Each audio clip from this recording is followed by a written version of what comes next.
All right, good afternoon again, and welcome for those that just got here. We appreciate you being here, and we're going to call our April 20th, 2026 Board of County Commissioners meeting to get order.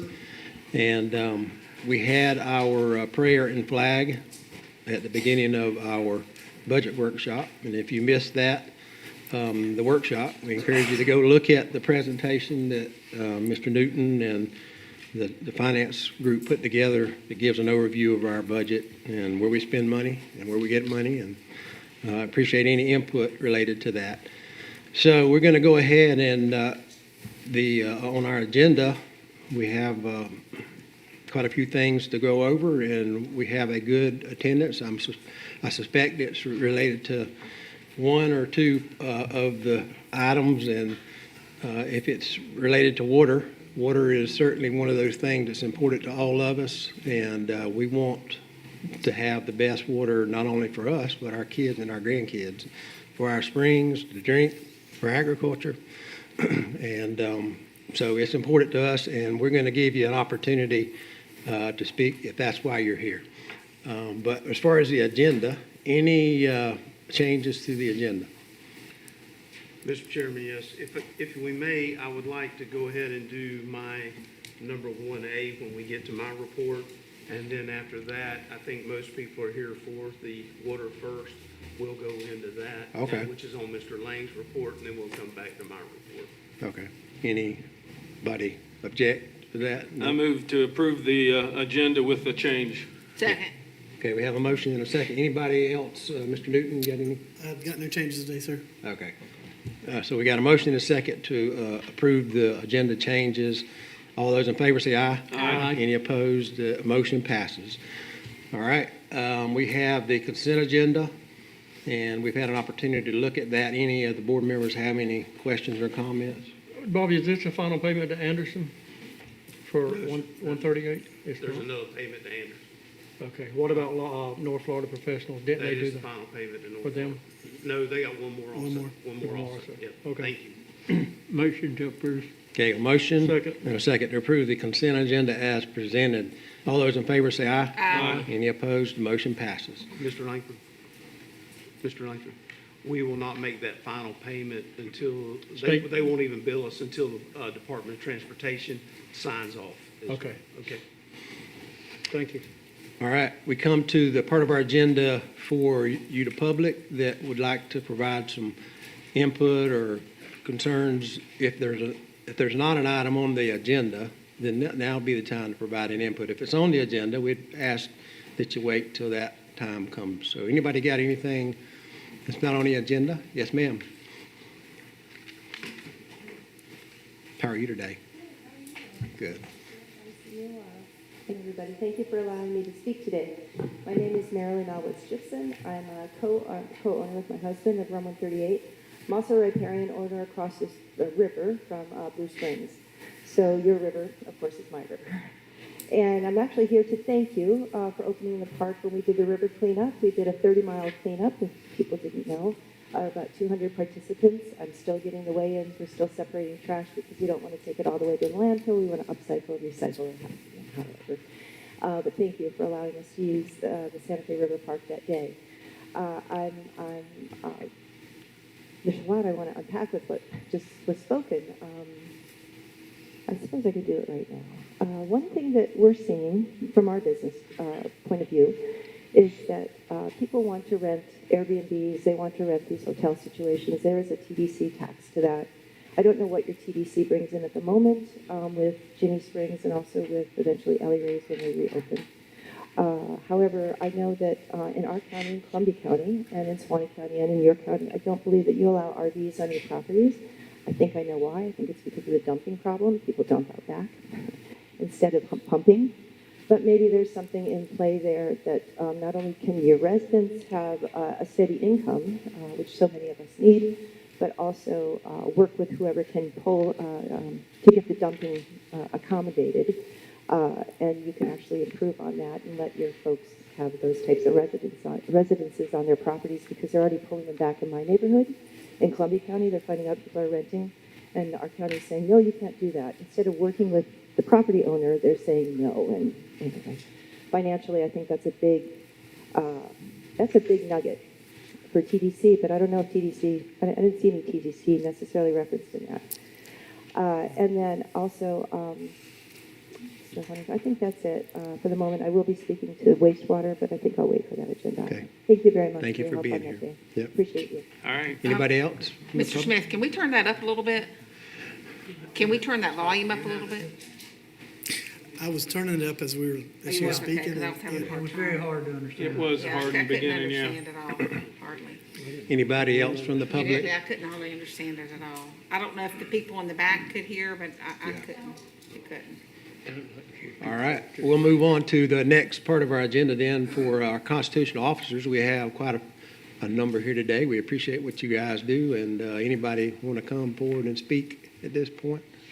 Nope, all right.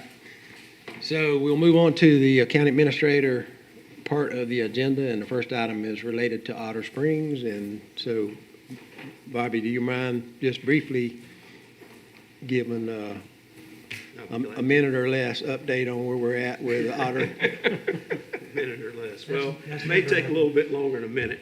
The main thing is, though, on Otter Springs, we're doing great right now. As you know, we got it back on February the 16th.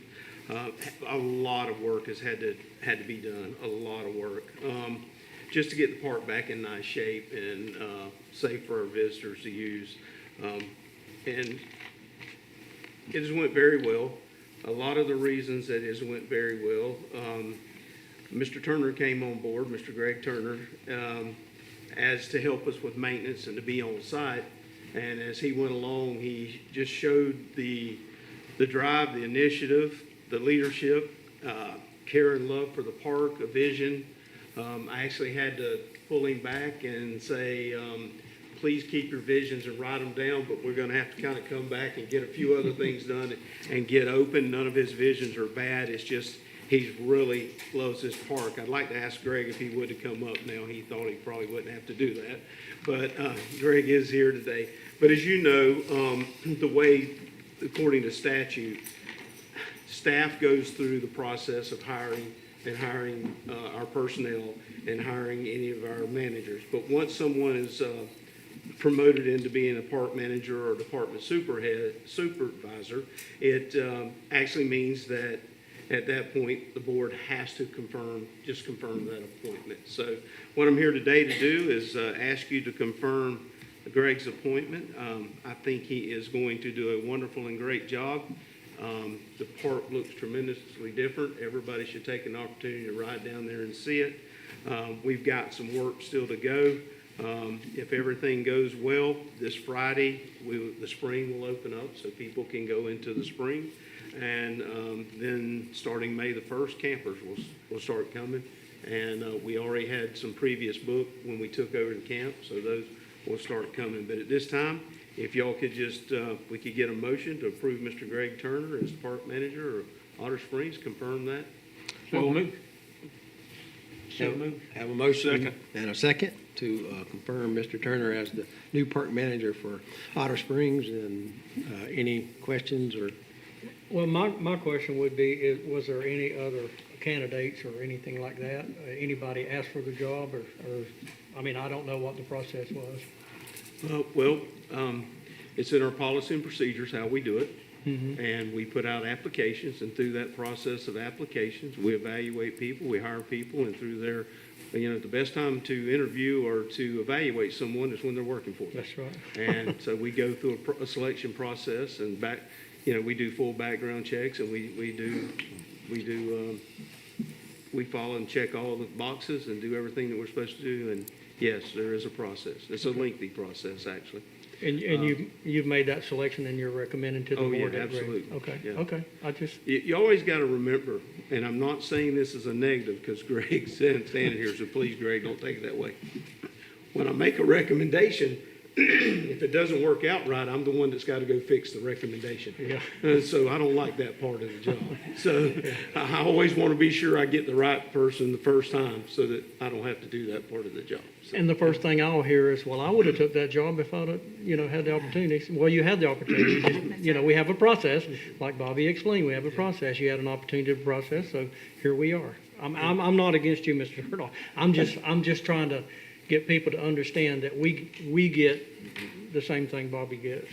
So we make sure that we do the best we can with the process. Mr. Turner, you are a veteran, Yes, sir. served our country. Yep. Can you tell us a little bit about that?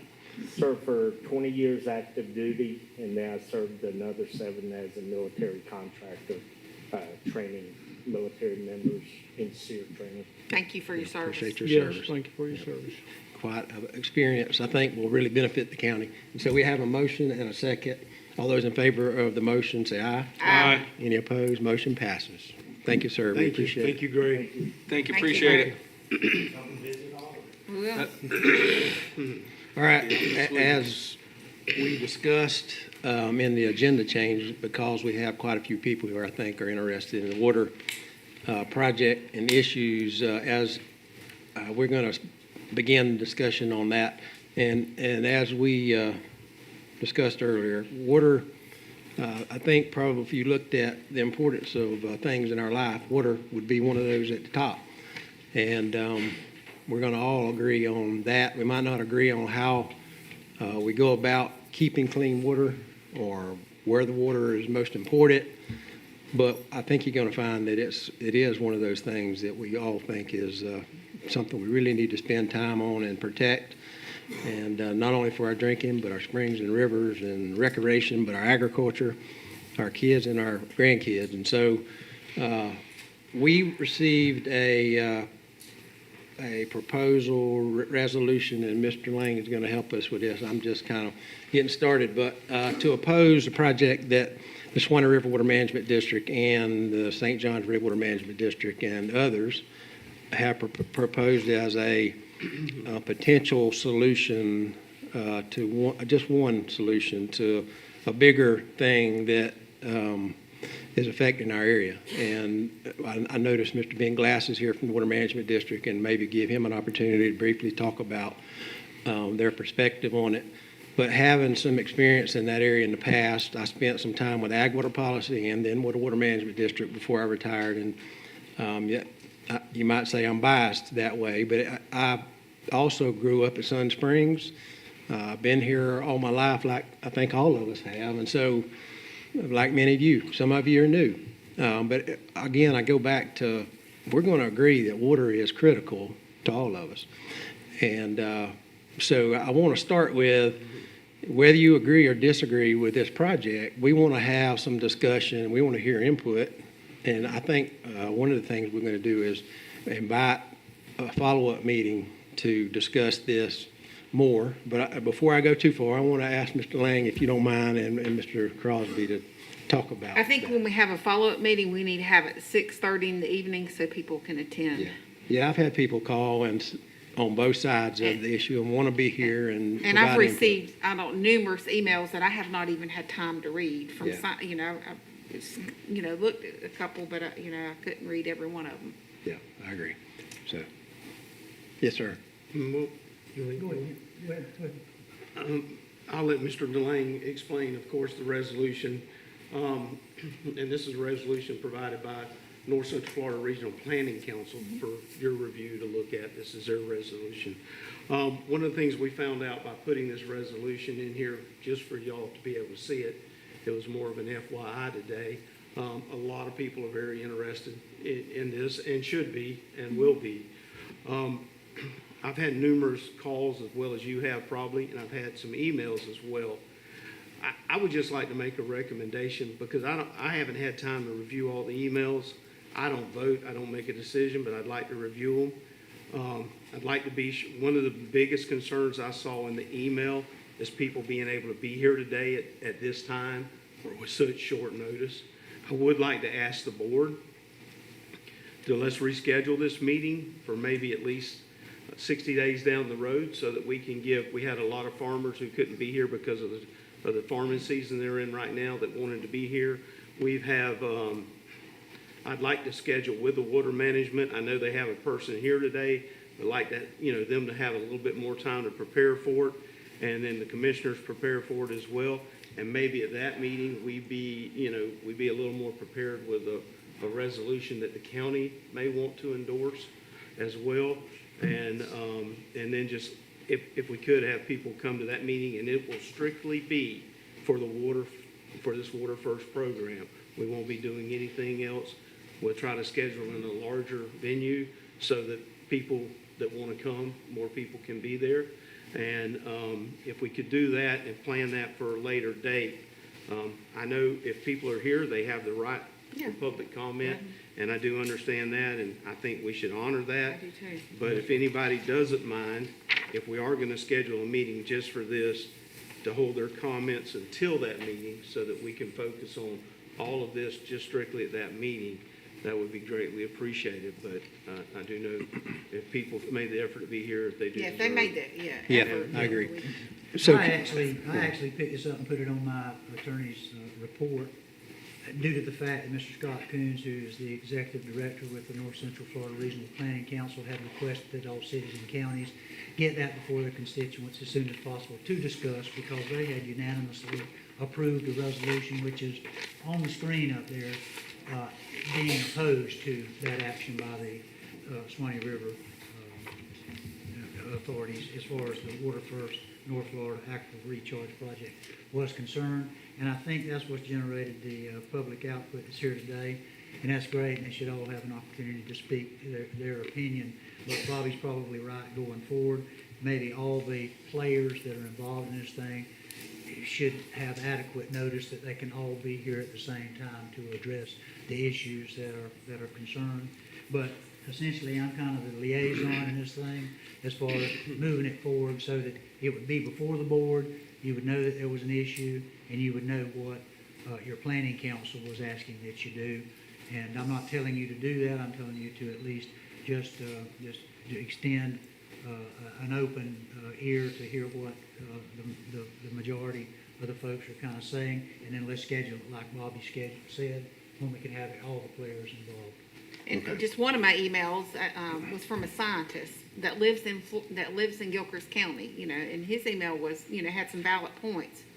He can't be here tonight because, or he or she because working.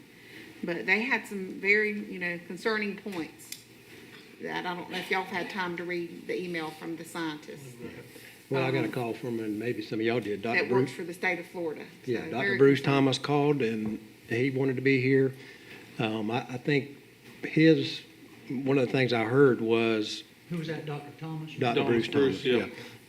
He, before we come out in opposition to something, let's make sure that we consider all the facts. If it's a potential solution and we don't have all the information yet, and I'm just telling you what I heard from him, let's don't jump there yet until we hear from everybody that has input related to that. So that's just one example. Well, I think that's always a wise approach. Yeah, I Get think- all in.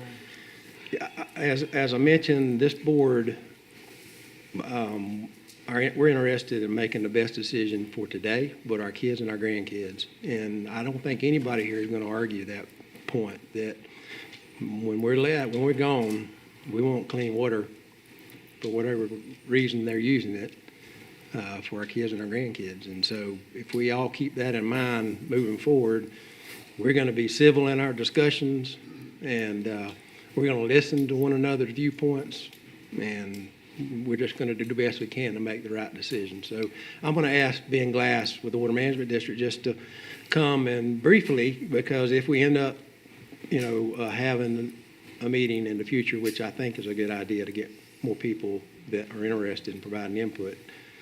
So, Mr. Glass, thank you for being here. Yes, sir. Thank you, Mr. Chair, Commissioners. Just a few, I'll hit the highlights in the interest of being brief.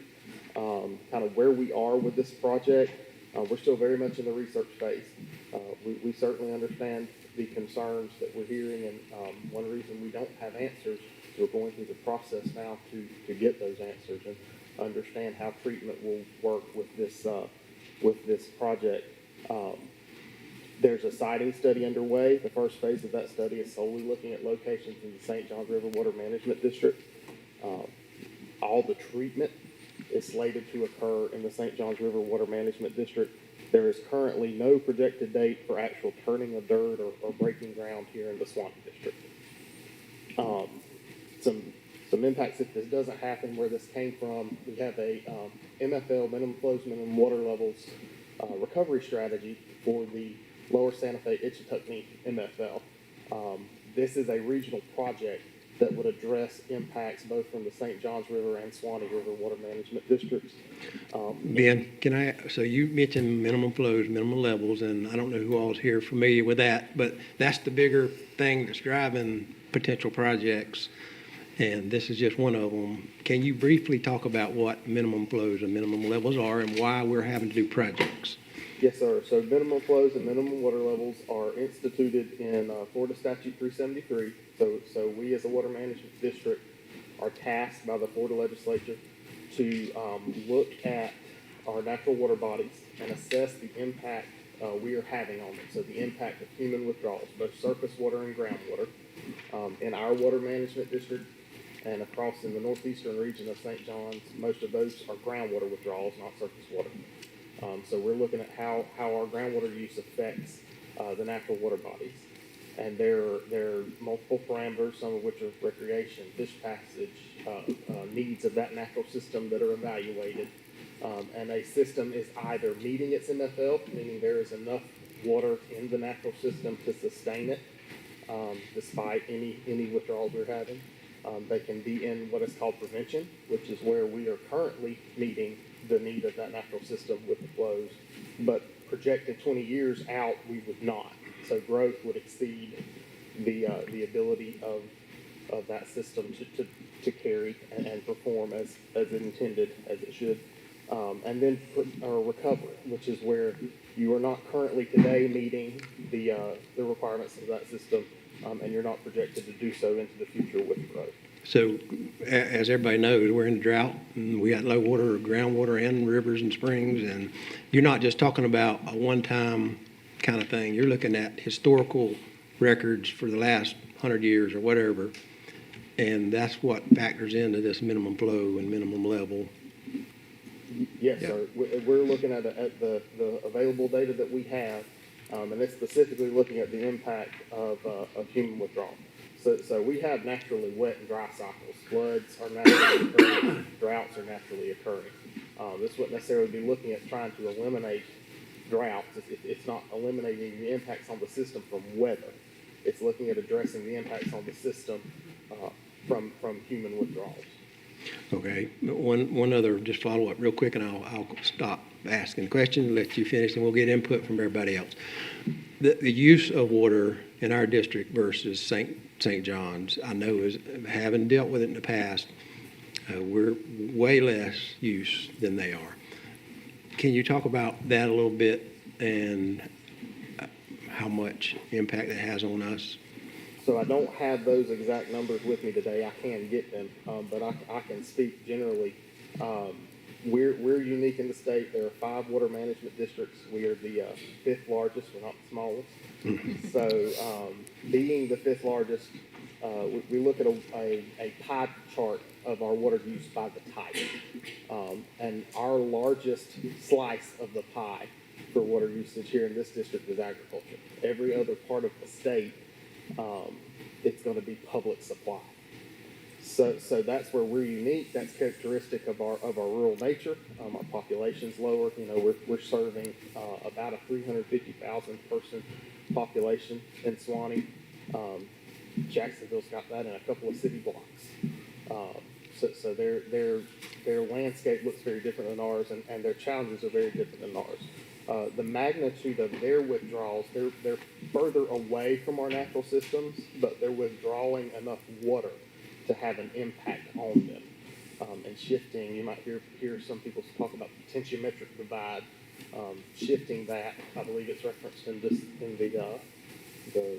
document on the screen, but that tensiometric divide is shifting because of the magnitude of the withdrawals and the requirements of the public supply of our neighbors to the east. And this project is done in cooperation between St. John's and the Department of Environmental Protection to address all of our impacts. Okay. Anything else? I got a question. Yes, sir. So who has the final approval on moving forward with this project? So it would ultimately be several different entities depending on how it gets scoped out. I don't know that we can, I can't tell you that definitively today because we don't know what the project would look like and who would be managing it, but it is not anticipated that a county commission would have to vote on it. So we won't have that, we won't be able to vote yes or no at the end. No. Your input is critical to the process, critical to the district. We're looking at addressing impacts we're all having, but it would not be an item that would have to come to you for a vote. So 2 more questions. When would be the actual approval to kind of move forward with the project? And when would it actually start once approval goes into effect? So, Mr. Chair, I promise I'm not trying to dodge the question. I can't tell you a date because step 2 is dependent on what we find out in step 1. So we're in that siting study. That's supposed to take 2 years, and that's looking at ideal sites to construct treatment wetlands and treatment plan in the St. John's Water Management District, as well as sites on their side of the boundary to recharge. So if it were to go into effect, like, when would it actually start pumping in? The rough timeline we have is 10 to 15 years. So one of the concerns I hear, and I have, and we all have, I think, is whatever water ends up coming this direction, would it be clean enough? And, right away, you're talking wastewater being treated to reclaim water, which I'm not technically there to understand all that, but what I understand is reclaimed water can be as clean as drinking water. And so the question would be, can we get it clean enough to bring it this direction? And I think that's one of the things you want to do research on to see. And if it doesn't get there, we're not in favor of it at all. And that's just one of the starting points that I've heard in talking to even Mr. Thomas at the district and others that are involved. So I know that's a concern for some that are here, maybe many of you here, and I've heard that from the board. If we can't prove that the water is cleaner than drinkable, then we don't pursue it. And so I think the other thought is it's one project and of many.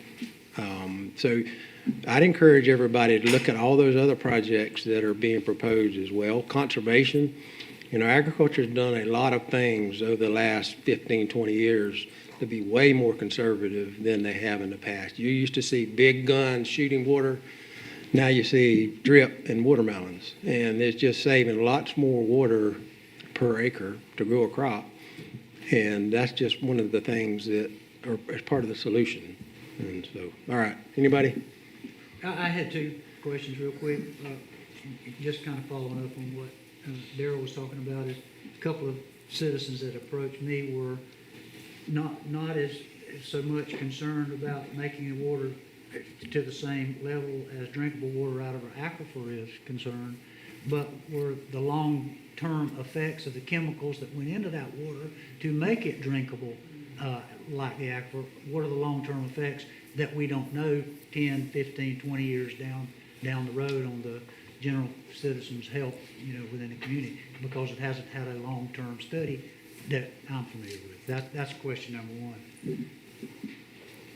So I don't have a specific answer to that question other than to say that is very much part of the planning process. We understand that is a concern and that will have to be answered.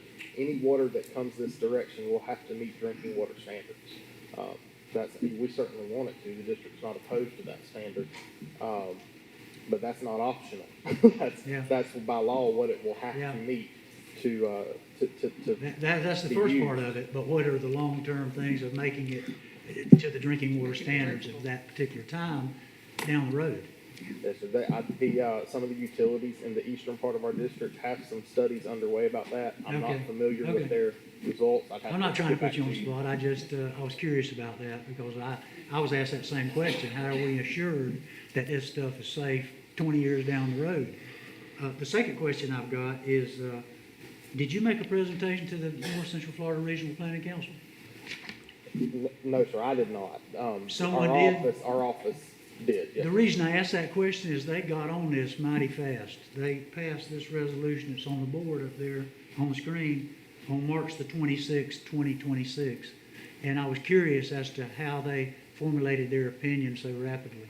What was that based upon? So my understanding, I don't want to speak for the planning council. My understanding is that we were conducting some outreach activities associated with the project. And then some commissioners who sit on the planning council got interested and took the action you see here today. And that's Okay, where we're at. that's fair enough. Thank you. Okay, anything else? Nope. All right, well, thank you for being here. So I just encourage if anybody to come speak, and I think we're going to give 3 minutes. But I'd also encourage you, if you hear the same thing over and over, then just hold that thought. But if you got something new to add, we want to hear it. And even if you don't talk today, if you have suggestions, if you want to email us, call us, whatever, we appreciate you doing that. And any of the board want to say anything before we do that? I was called and asked if I was for it or against it, and I was honest with the lady. I says, ma'am, I don't have enough information to give you whether I'm for or against it. I can tell you what I am for. I'm for agriculture in Gilchrist County being able to farm 20 years from now, and we're going to need water for that. But I am not for bringing wastewater that's not suitable to drink anywhere near our county. So I am looking at the research, and I'm looking for the research that they're doing to make sure before I make a decision one way or the other that if it's not drinkable and it's not high quality water as it was high quality H2O, I don't want it in Gilchrist County. But I do want to keep our farmers and our residents and our people able to do their livelihood by having the water that we need here. And it just happens to hit at a time when we're in I don't think it's historical yet, but it's pretty close to historical dry point. And so it even emphasizes it a little bit more. After we have 2 or 3 hurricanes or something, it may not be as hot a topic, but let me assure you, my stand is I'm looking at the science, I'm looking at the research, and if it is not high quality H2O, I will not be in favor of it. But I am in favor of trying to do something to keep our people with water and our farmers able to make their livelihood here in agriculture. So I just wanted to let everybody know. Any other board members? No? But Okay. didn't he say the study was still underway, so we Yes. really don't have those answers yet? No, we don't. And I have heard a lot of information and it usually happens, that's not true. But again, like I said, let's get the real facts and let's look at all the science before we make any decisions on whether it comes through. And trust me, it will have to be proven that it is high quality H2O before I would consider it even coming close to our county. So. Yeah, I don't know how, I can't be for something, I can't be for this if I don't know what, That's we exactly don't even know right. the answers yet. So I don't know That's how I right. can be for this water coming here that I don't even know if it's gonna be safe, to drink. This one scientist said that he has documentation that prescription medicines will remain in the wastewater that's treated. But, I need to read more about this, Yep. It's some scary stuff. And I will say, I have been to the meetings. I went to the one up in Live Oak. I've talked to Hugh Thomas, Executive Director with Water Management. And I've asked a lot of questions, and I've got a few answers. They're already doing it. They have retention ponds. They got one in Gainesville called Sweetwater out at Paynes Prairie. Got one in High Springs, I understand. So they already doing some of what their intentions are. Of course, they're gathering information and doing studies and all that kind of stuff. My question was, if it's good drinkable water, how come Jacksonville don't drink it? And the answer was they are pumping 1 million gallons of this reclaimed water back into their drinking system. So Jacksonville is supposedly drinking 1 million gallons a day of this same water. And now, that's the answer that I got. I think we have to come up with a solution. I'm not sure this is the solution, but there has to be a solution because that's our water police right there. They're in charge of our water, whether we like it or not. Florida statute, the laws have been passed. They're going to do something. They're going to do what they're required to do, what they're mandated to do. I hope they do the right thing. I hope we are in process of helping them do the right thing. Understand everybody's concern. Nobody wants to drink wastewater. They're calling it reclaimed water, okay? And there's a big difference between reclaimed water and wastewater. When you say wastewater, you think of sewage. But the process, like we say, we don't have all the information yet. It's in a study process. I looked at their charts. I looked at their graphs. It started in 25. And actually, I heard about this about 10 or 12 years ago about our water being pulled towards Jacksonville. It wasn't started back then. It was kind of held off, I think, because we had a lot of hurricanes, a lot of water supply. Right now, we're not getting the rain. Our water table's in bad shape. Our springs, our rivers are in bad shape. I understand the concerns of Swanee River. I understand their task. I understand what they've been tasked to do. But I'm not sure that this is the right answer.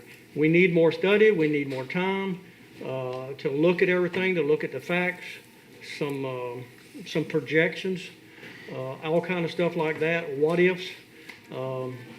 You can't undo something that's already been done. So I think we need to look at the facts, look at the answers the best, and ask more questions. I'm going to continue to ask questions. Matter of fact, I ask you questions almost every week of what people are approaching me about, the questions they're asking.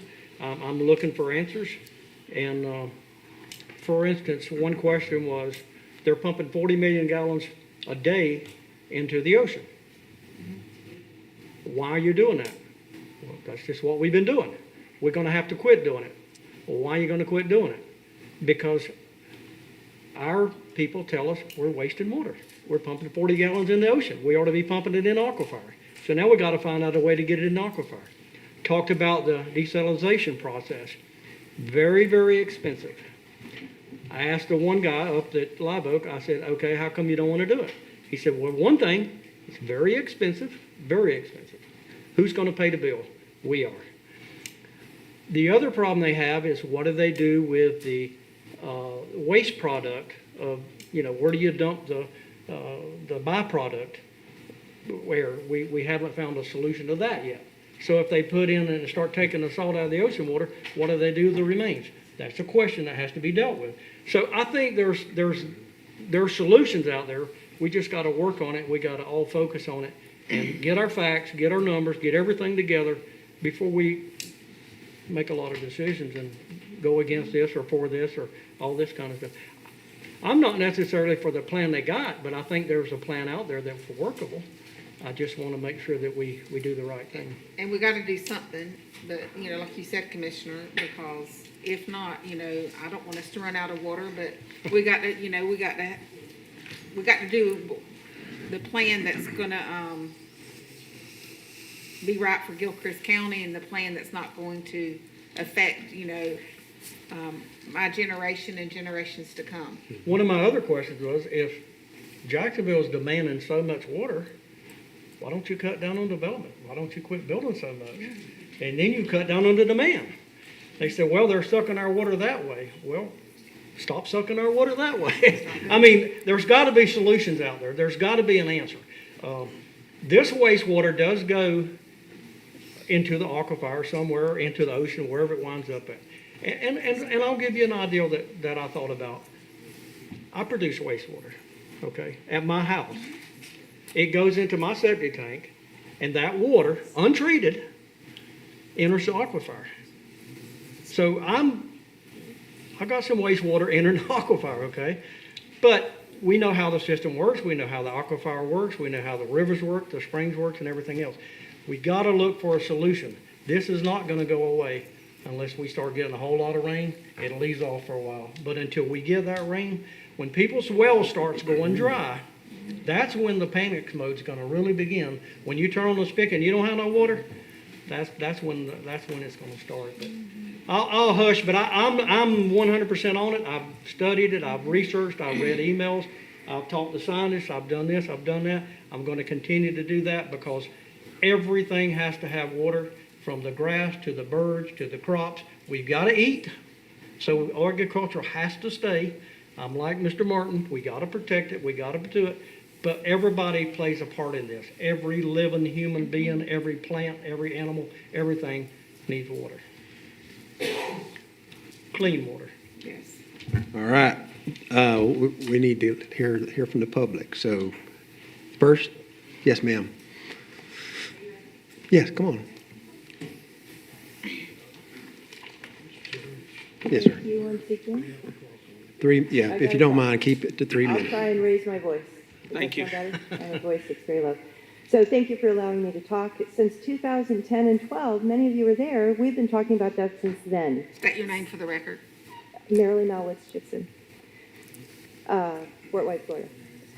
So we've been talking about this since then, and back then, under Noah Valentin, under Ann Shortell, they were going to send 72 million gallons of untreated wastewater into Falling Creek from Jacksonville. And so here, I found all my notes. I mean, I have them all. You know, I've been to so many meetings, y'all. I've even been to Tallahassee over this particular issue. The other thing is Rick Davis, Commissioner Rick Davis, is part of the mastermind behind this because he attended, like I did for the past 10 years. We've been going to Valdosta meetings in Georgia, trying to figure out their wastewater stream. Mm-hmm. The other thing I found was when I went onto the other side of the ridge between Jacksonville and where we are right here, the Cody Escarpment, I met people in the neighborhood of Clay Hill and Maxville. They asked me to come over. This one woman asked me to come over. There's an article about it. I'll send it to you later. Her people are dying from rare autoimmune disorders because of Blackwater Creek. Blackwater Creek, they'll tell you, they're sending Blackwater Creek. It's a project of theirs. It's a wastewater project also. They're sending it to Keystone Lakes. Those people don't know that that water's polluted, and now they're sending it to another community. People are dying between 40 and 60 years old over in that community. You can look it up, and I will share this with you. The other thing is, there's so much to unpack here. 40 million gallons, it's 80. 80 million gallons go out to sea. They're giving us 40. They'll probably do 40 on their end too. I don't know. But 40 is what they want to recharge us every day. We are right now close to 2012. We remember what it was like in 2012 when we were walking across the river on dry ground, and that's about where we are now. What happens when we're back to new normals, whatever normals are, higher? Are they going to keep sending us 40 million gallons a day every day? Or is it just going to happen when rain occurs, which is kind of what Black Creek operates on. When rain events happen and we have a lot of rain coming, they send that flooded water downstream in this pipeline that's 16 miles long. The pipeline that they're talking about for this project, they're going to put a 11,000 acre pond that's going to treat the water a foot to 3 feet deep. There's going to be sludge factor involved, like you just mentioned. What are we going to do with the sludge? Anyway, they're going to have this water, put it into what they talked about in July up until October of last year, the Water Management District, and 4 pipelines 60 miles long, directly depositing it directly into a conduit system that affects the Santa Fe River and the Ichetucknee. I am not for this project whatsoever. The wastewater stream with the ESOCs, emerging substances of concern, with the other PFAS, with the PFOs, with the pharmaceuticals. Jacksonville is a major city with stores everywhere. Imagine all of that stuff coming into our water. Thank you very much. Thank you. All right. Next. Mr. Ray, come on. Yep.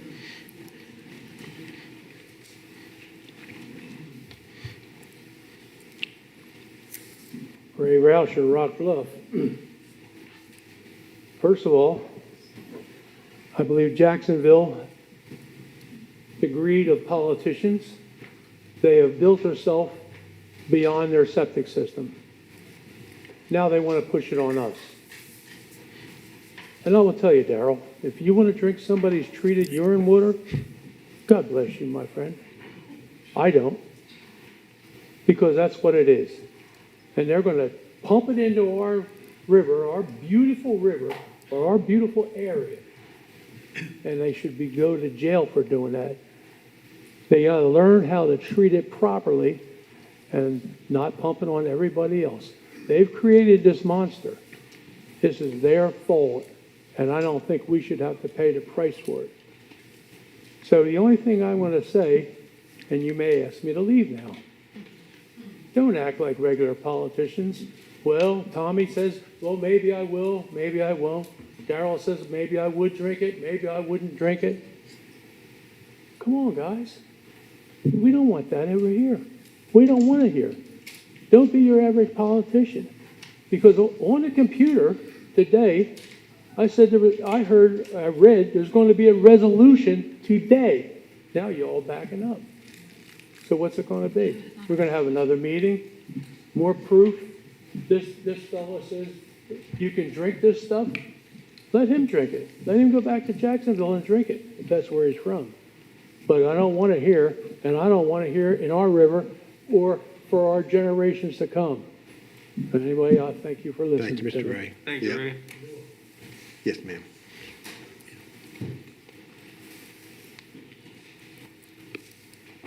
Hi, I'm Cheryl Holly. I am one of the newer residents here in DeBelle. My concern is, I'm not sure where this is listed on the agenda today with all the acronyms. If we can make it legible to where regular citizens know what the topic is versus all the acronyms. Okay. We'll work on that. Thank you. Yes, ma'am. The other thing is, why is this our problem versus Jacksonville? Just like you just said. Jacksonville wants to be known for the biggest city. It needs to be the biggest wastewater treatment plant, just like Los Angeles and all of the others. And the other thing is, it's not just wastewater. You got forever chemicals. You got water cremation now. So you're also dealing with somebody else's DNA because they allow water cremation, which is somebody's body jet pulsed into the water system. And then we're going to be drinking that. There's also medical, household, industrial. We don't want that.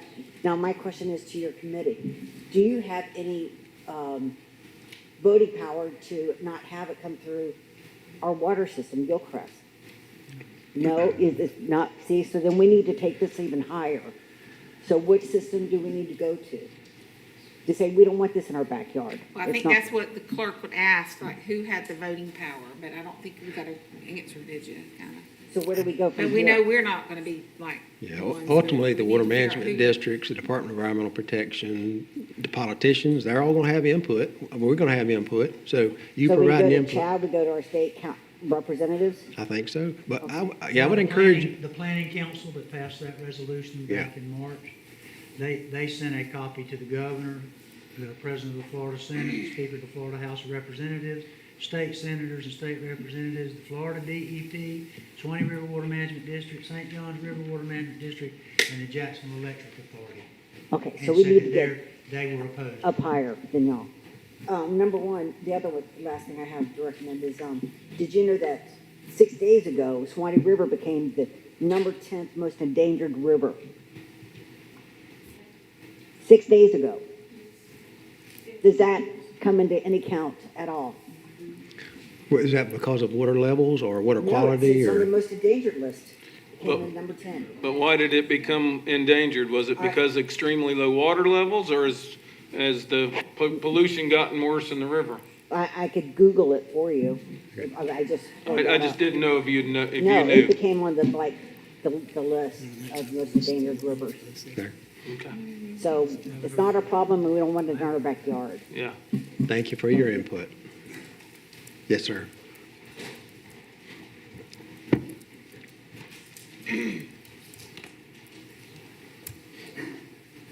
My name's Cody E. Smith. I and my wife on here in the county.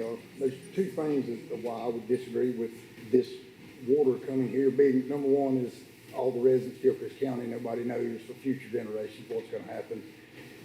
I've read a lot of things that said that you can't get prescription medicine out of water. That being the first thing. Number two being agriculture. Remember, Bill said about, being able to water. Well, that's part of the problem. The second part of the problem is I have a food safety consultant out of Pensacola, and we have to test our water. Now, just because we sell very little things in Gilchrist County, even in the state of Florida, most of our stuff goes north, west, wherever it goes. Even an outfit I deal with out of California, their food safety is way more strenuous than ours. So when this gets here, who's gonna back that up if they shut us down just because we're growing here in Trenton? Well, we send watermelons to New York, New Jersey, Texas, wherever, even I send peppers all the way to California. But these entities that we go to have a, I guess, a thing set in place to where we follow their guidelines. And if we don't, once this water's pumped in here and we realize it doesn't work, what are we gonna do then? Once they won't accept what we're growing, I mean, we're pretty much out of business, you know. I mean, and it's simple, the same thing with the COVID vaccine. You know, everybody push, but when now they realize there's problems, and now we got, oh boy, we made a mistake. Well, once you put it in the water, there's no backing up. And that's why I would definitely be against it, because I think you would need a 10-year study as to where we're headed in the agricultural world, because we all know in Gilchrist County, this is our livelihood here, and this makes up most of our economy in this county. And I want to keep farming. I know other people do, and of course we're growing food for America, you know, and I think we need to be looking at that a little more strenuous about what we're trying to do. Okay. I mean, that's pretty my Yeah, opinion on no, where we are, Good, and that's good why I would points. agree against it simply because of that. And I appreciate your question, and encourage all of you to come up with the hardest questions you can think of. And we get those questions to those people that are leading this project, and they need to answer those questions before we ever get close to even thinking about. Yeah, that was When good you bring a bunch point. of farmers here, that's one of the things they're gonna say. Anything above ground, vegetable wise, that's gonna have to go through food safety, being, you know, the packing house has to be checked as well as the field does. And Yeah. if one of them hits and the other one doesn't, they just shut you down, and then you're out all this money and nobody's gonna fund that back. And that's just kind of where we are. I mean, I understand we're low water, and that's the problem we're having, but I mean, when it starts turning good, Lord, to see that we get our rain we need. Yep. Thank you, sir. Thank you. Yes, ma'am. The girl in the back wants to go too. Okay.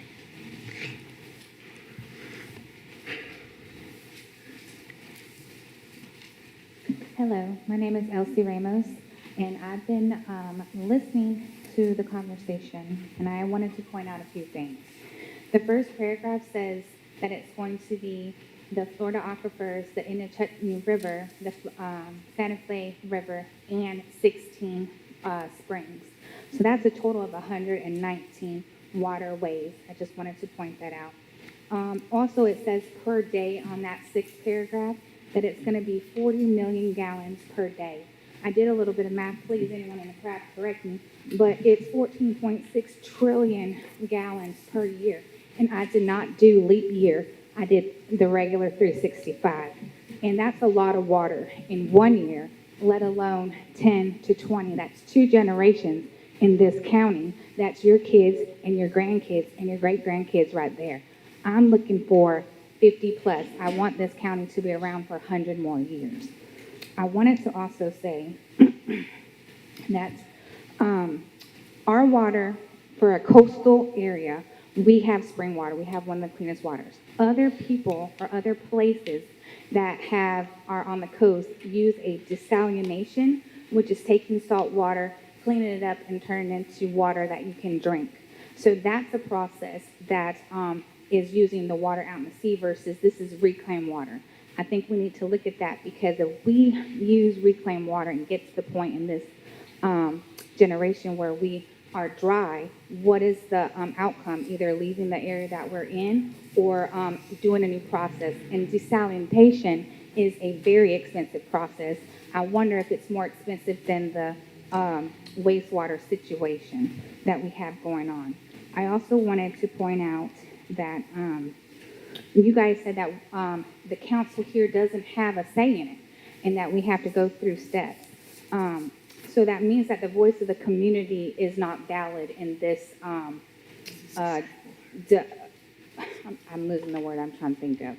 But basically our voice doesn't matter no matter how much we don't want this to happen, because you guys don't have the say. We're here speaking to you guys, but then you guys have to go to the Waste Management Council or whoever holds that, and then they have the ultimate say. So I feel like our voice in Gilchrist County is being shut down automatically on this topic.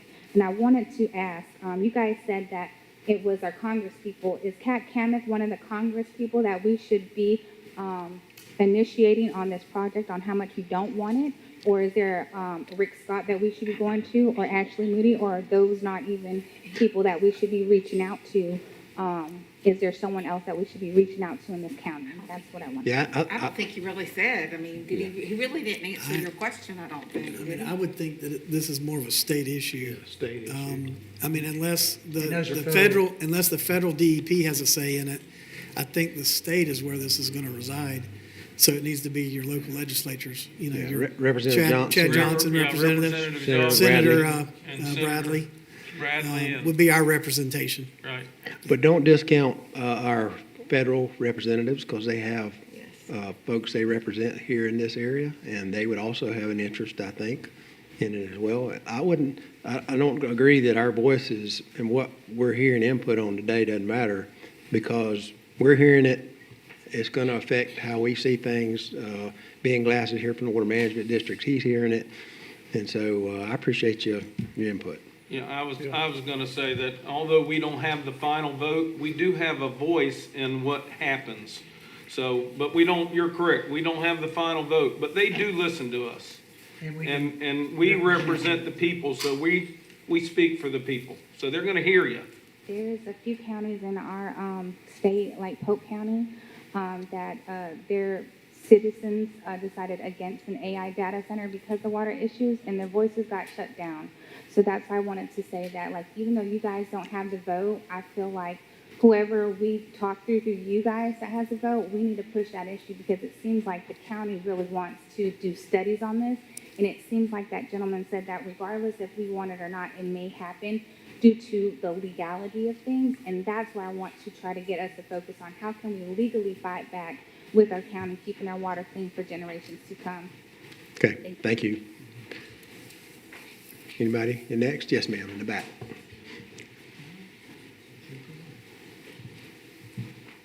My name is Haley Hall. I'm coming to you from Suwannee County. I will try to be brief because I have a lot to say. I'm a geologist.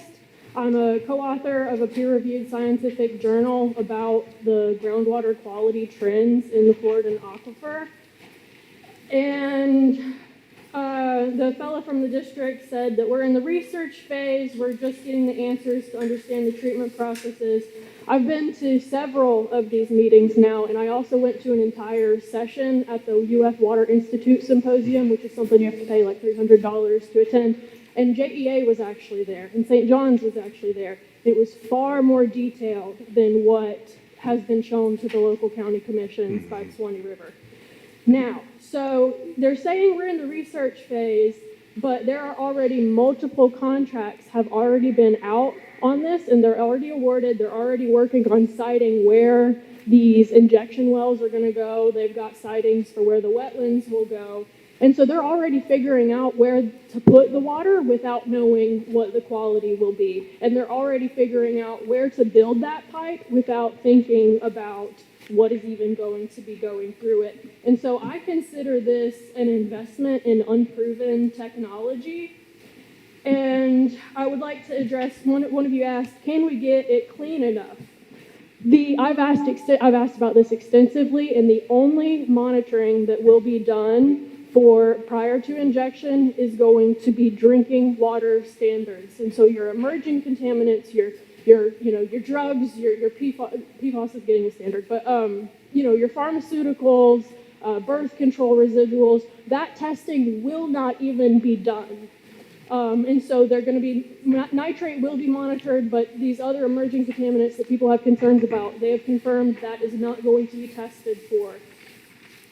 Another important, we talked about the MFLs as in terms of the justification for why this project exists. We need more flow in our rivers.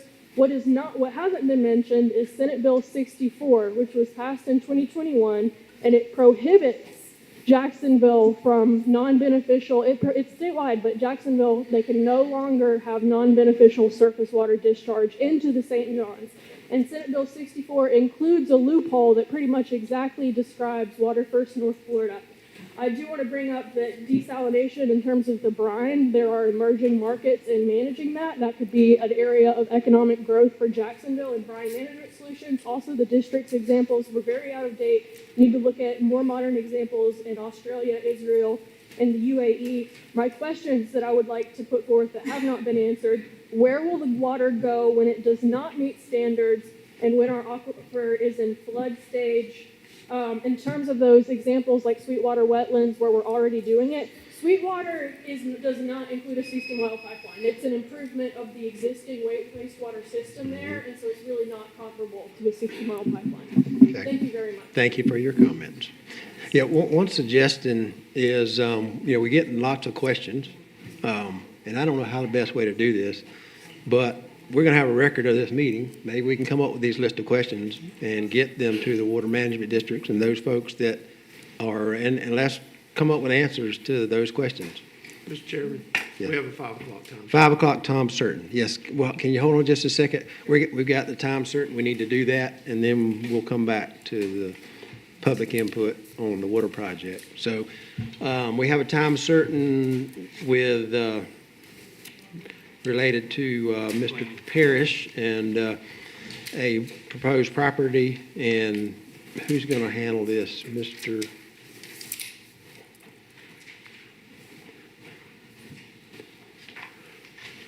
Our planning consultant and North Florida professionals. We appreciate you being here, Yes, Justin. sir. Thank you. Likewise. Mr. Chair, I have a presentation, and obviously in the interest of time, if you would like for me to forego that, I'd be happy to. The summary for you is that we've reviewed the application. It complies with your comprehensive plan and your land development regulations. Our recommendation to you is to approve. This, just in brief, is a second phase of Hagen Estates, which is located just to the south of the city of Trenton. If we go to the next slide, we can get a location here. You can see highlighted in red there. But I'm happy to answer any questions you have, or if you'd like the full presentation, I'm also happy to do that. Is this in the city limits of Trenton? No, sir, this is in Gilchrist County. Okay, I didn't figure it was why it was coming to us. Right. I thought Hagen Estates was, but okay. Yeah, it's just outside, it's continuation. Okay. 13 lots, you probably have around 18 there currently. Okay.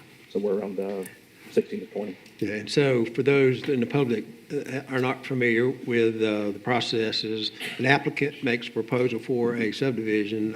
Our planning professionals, North Florida professionals, help us review and how it's in compliance with or not with our state or in our county ordinance, building ordinances. Yes, sir. And then you make a recommendation on whether to approve or not, and the board provides input related to that. Correct, based upon compliance with your land development code and consistency with your comprehensive plan. And as mentioned, we've reviewed it for those standards and find it to meet those. One thing for the benefit of the board as a reminder, and then also for the public, there were some changes in state legislation last year. This really is the commission one crack at subdivision at this point, is the preliminary plat phase. Per the state legislative changes last year, the final plat, which you used to see, is now an administrative process. So does the board have any questions related? I know you recommend approval. How many acres is it? It's 33 acres, but it's about 2.7 acres per lot. A little with the stormwater and the roads, it's a little bit less. The lots are about 1.8, 1.9 apiece. Oh, okay, because you Yes, got sir. 13 lots on 33 acres, so, but you take out the Right, by the time you get egress, the and everything stormwater and the else. roads out, yes, sir. A little less than 2 acres per lot. Correct. And this is zoned A1, which your minimum would be 2 acres, but then your code has an exception where it can be reduced by 10%, which is taking into account the stormwater and the roads. So your overall density is still at that 2. And there is a demand for smaller lots. Yes, sir. Yeah. Now, Justin, this is your presentation, evaluation, and findings report portion. Yes, sir. You're going to move into the SD 2025-03 momentarily. Yes, I will. And I'm going to tell them the ground rules about the quasi-judicial process. Yes, thank you for the reminder. I was thinking this one was legislative, but it is TJ. So. Okay. Yes, sir. And just going back to what Mr. Langford was saying, they're around the cities, around Bell and around Trenton and a portion of Fannin Spring, out for a limited period of distance. They have A1 zoning, which allows residential structures on 2 acres or less. And there's a provision in the code that he's speaking of there that allows you, when the roads and everything is calculated, that the lot doesn't actually have to be 2 acres or less if the overall division makes them at least 2 acres. Correct. That would be, so your gross density remains at 2. So it fits within those regulations. That's correct. Yes, sir. Okay, what's the board's pleasure? Are there any other suggestions, Mr. Lang, or? Well, I think what we need to do is go ahead then, at this particular time, this is a quasi judicial hearing. That's because it is site-specific. The board is going to be able to question Mr. Tabor about SD 2025-03. And at the end of your discussion with him, you'll ask for public comments, and then you can either approve, you can deny, or you can approve the preliminary plat with conditions. Okay. As Mr. Tabor pointed out, and you're familiar with this, but it is a very recent development with the Florida legislature. In the old days, so to speak, you would come in with the preliminary plat, construction plans, get those approved, come back with a final plat. Final plat's out the window. You got one bite at the apple to approve the preliminary plat, and then it's approved in-house administratively on the final plat. Correct. Okay? Okay. You got any questions? No, sir. Board have any questions? Any ex parte communications or any conflicts of interest that need to be disclosed? No, my only question is, what are the surrounding houses or properties next to the proposed division? Usually they say it's agriculture, residential, or Correct. is there That's in anything, the next, is there anything surrounding it that's gonna be affected by a subdivision going in? Yeah, there are a couple of parcels to the west, and then to the That's south, in it's a the, larger that's in the tract. packet. Right, Yeah, look right. on the You can map. see the red border is the boundary of Phase 2.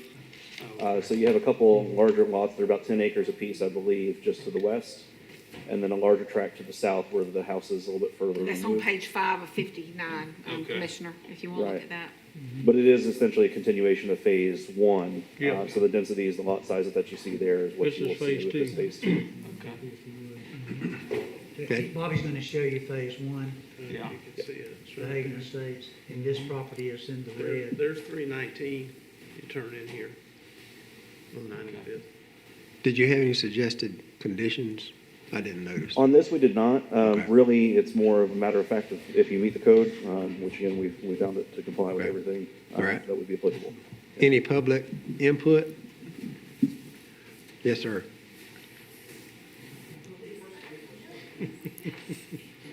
Ladies first, yeah.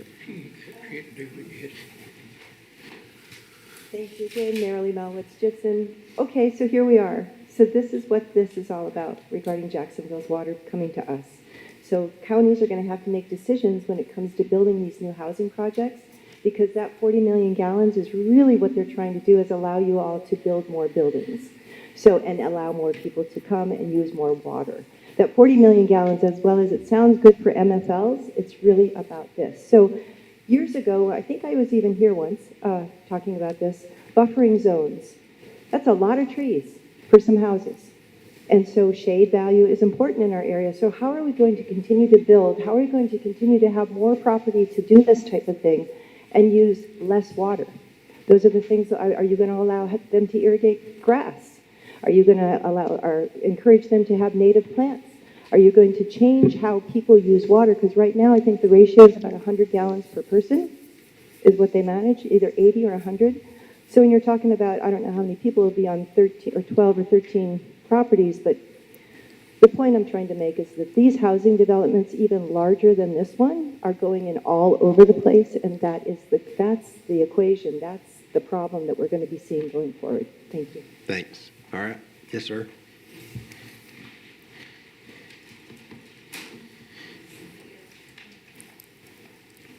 Or George Bolshevsky. I live in Hagan Estates. Actually, the diagram you have is incorrect. You have southeast 8th Terrace actually turns into 97th Street. I live on 97th Street. My question is to the applicant as to the construction vehicles that are going to be going through for the road development process. Do they plan on going through one of the adjacent properties, or can we expect a parade of vehicles running back and forth through our roads? And if there's damage to our roads, if there's going to be repair after the fact? All right. Maybe Justin or That's a good question. Mr. Jean, you want to answer that? That's a good question. Yep. I'm Gene Parrish, part owner of the property in question here. And yes, well, there is no alternative avenue to gain access to the property than to go through the public streets that are there now. And, I guess if there's any wear and tear on the roads that damage them to a point that I mean, we haven't discussed that with the county, being that's a public street, but, we would have to delve into that in the point, or in the, under the condition that it does happen. Yeah. So, but, Okay. if it does, y'all know me all my life. We're gonna stand behind whatever we say we'll do, and if Right. it's something that we caused, we'll take care of it. Okay. Thank you, sir. Thank you. Any other public comment? I have one. Yes, sir. If I may. You live close to this, don't you? Sir? You live close to out that area? Yeah, I live right there. And mine doesn't really affect any part of the it affects a little part of the development, but I do live in Hagen State, so let me make that clear. I didn't file a conflict because I'm not going to benefit financially in any type of way from this. I just have a question, and a couple of people's mentioned it to me. With the increased traffic that's going to be coming in, just once it's built and all, the current speed limit in the front part of that subdivision is posted at 30 miles an hour. We have a lot of people walking. A lot of people walk their animals, all different ages. We have kids on bicycles. We have them. I mean, it's a very, you can almost see more people walking down the street than you can cars in this subdivision a lot of times. What I would like to request, if we could go ahead and do it at this time, and this would be added into the site plan so that it would be there once we get it, that the back section be 15 mile an hour along with the front section being reduced to 15 mile an hour. Some of our neighbors have bought slow children signs in the past and put up. The reason I asked for 15, they'll probably drive 20 if we put 15 instead of 35 and 40. But with the increased traffic, if y'all would allow us to do that, we'd like to add that in. I don't think Mr. Parrish would have any trouble with that. That's just a different number on the sign. But we would like to go ahead and request that up front. Okay. Mm-hmm. Yep. Any other? Yes.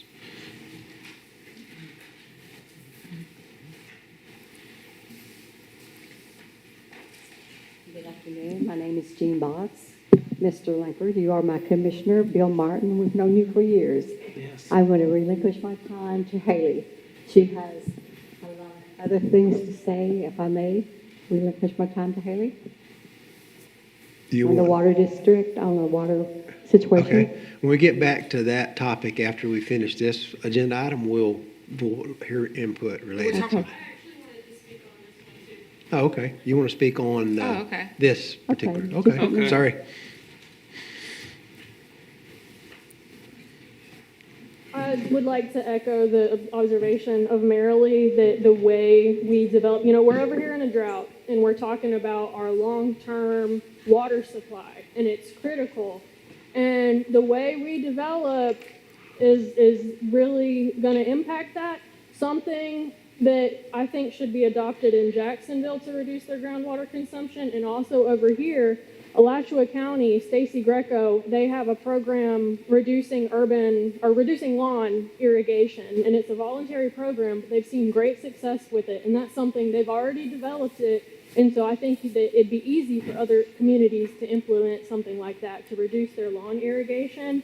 And how we develop is so critical. If we've got in-ground, sprinklers, that's so much different than a yard of native plants, or even just, some of your grasses here, like we have grasses that don't take that much water, but if you have the sprinkler in the ground and people are using it, that's built-in water use that's going to happen. And so little things like that, over this course of a decade, that's going to add up a lot. And so it's almost like a credit card, where it's like you think you have the water now so you can, use your sprinkler and we can build all these houses with sprinklers, but later on down the line, it's going to come to fruition and not going to work out. So just wanted to be mindful of that. Okay. Thank you. All right. Any other input related to this project? Not seeing any. So we're at the decision from the board. What's the board's pleasure? Motion to approve. Okay, have a motion I'll second it. and a second to approve SD 2025-03. Any other? Yes, sir. And to clarify, that's the board acting as the planning commission and also as the county commission. Okay.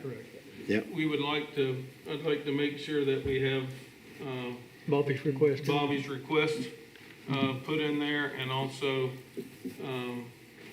was there The road. The road fixture, if anything Yeah, goes that is wrong. one point, yes, we can include that with construction plans, which will be the next phase in the process. Okay. And we can have notes to that effect. All right. Yes, sir. So my second stance Okay. is on those.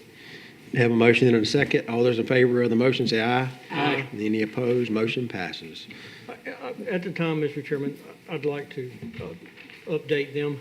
If a person makes a proposal like this and they meet the qualifications, the land development codes and everything, we would have to have some justification to notify, to deny it. The other thing is if, and I've been dealt with this for a long time, several years now. How do you stop growth? Well, you really don't. And the reason I say that, rules and regulations can be adopted, but at the same time, you've got 20 acres of land, somebody wants to pay you $1 million for it. I can't tell you can't sell your land. So you run into all kind of stop signs like that, what you can do and what you can't do. So we only try to do the best we can. If he wants to do a subdivision and he meets all of the qualifications, I have to justify why I'm not going to allow him to do that. And if I don't have justification, then I can't deny it. Right, if it's permitted within the zoning district of the property and you're not changing the zoning, that's a fair point that you have to operate within the context of your code. And, just one point to note too is that the legislature's getting much more involved in local planning and zoning issues. So for the public at large, that's just a good reminder. Next session, kind of keep an eye on what's going on in Tallahassee because it does affect you at the local level. And I agree with her 100%. Development is what putting the demand on more water. I understand all that. It's Right. real.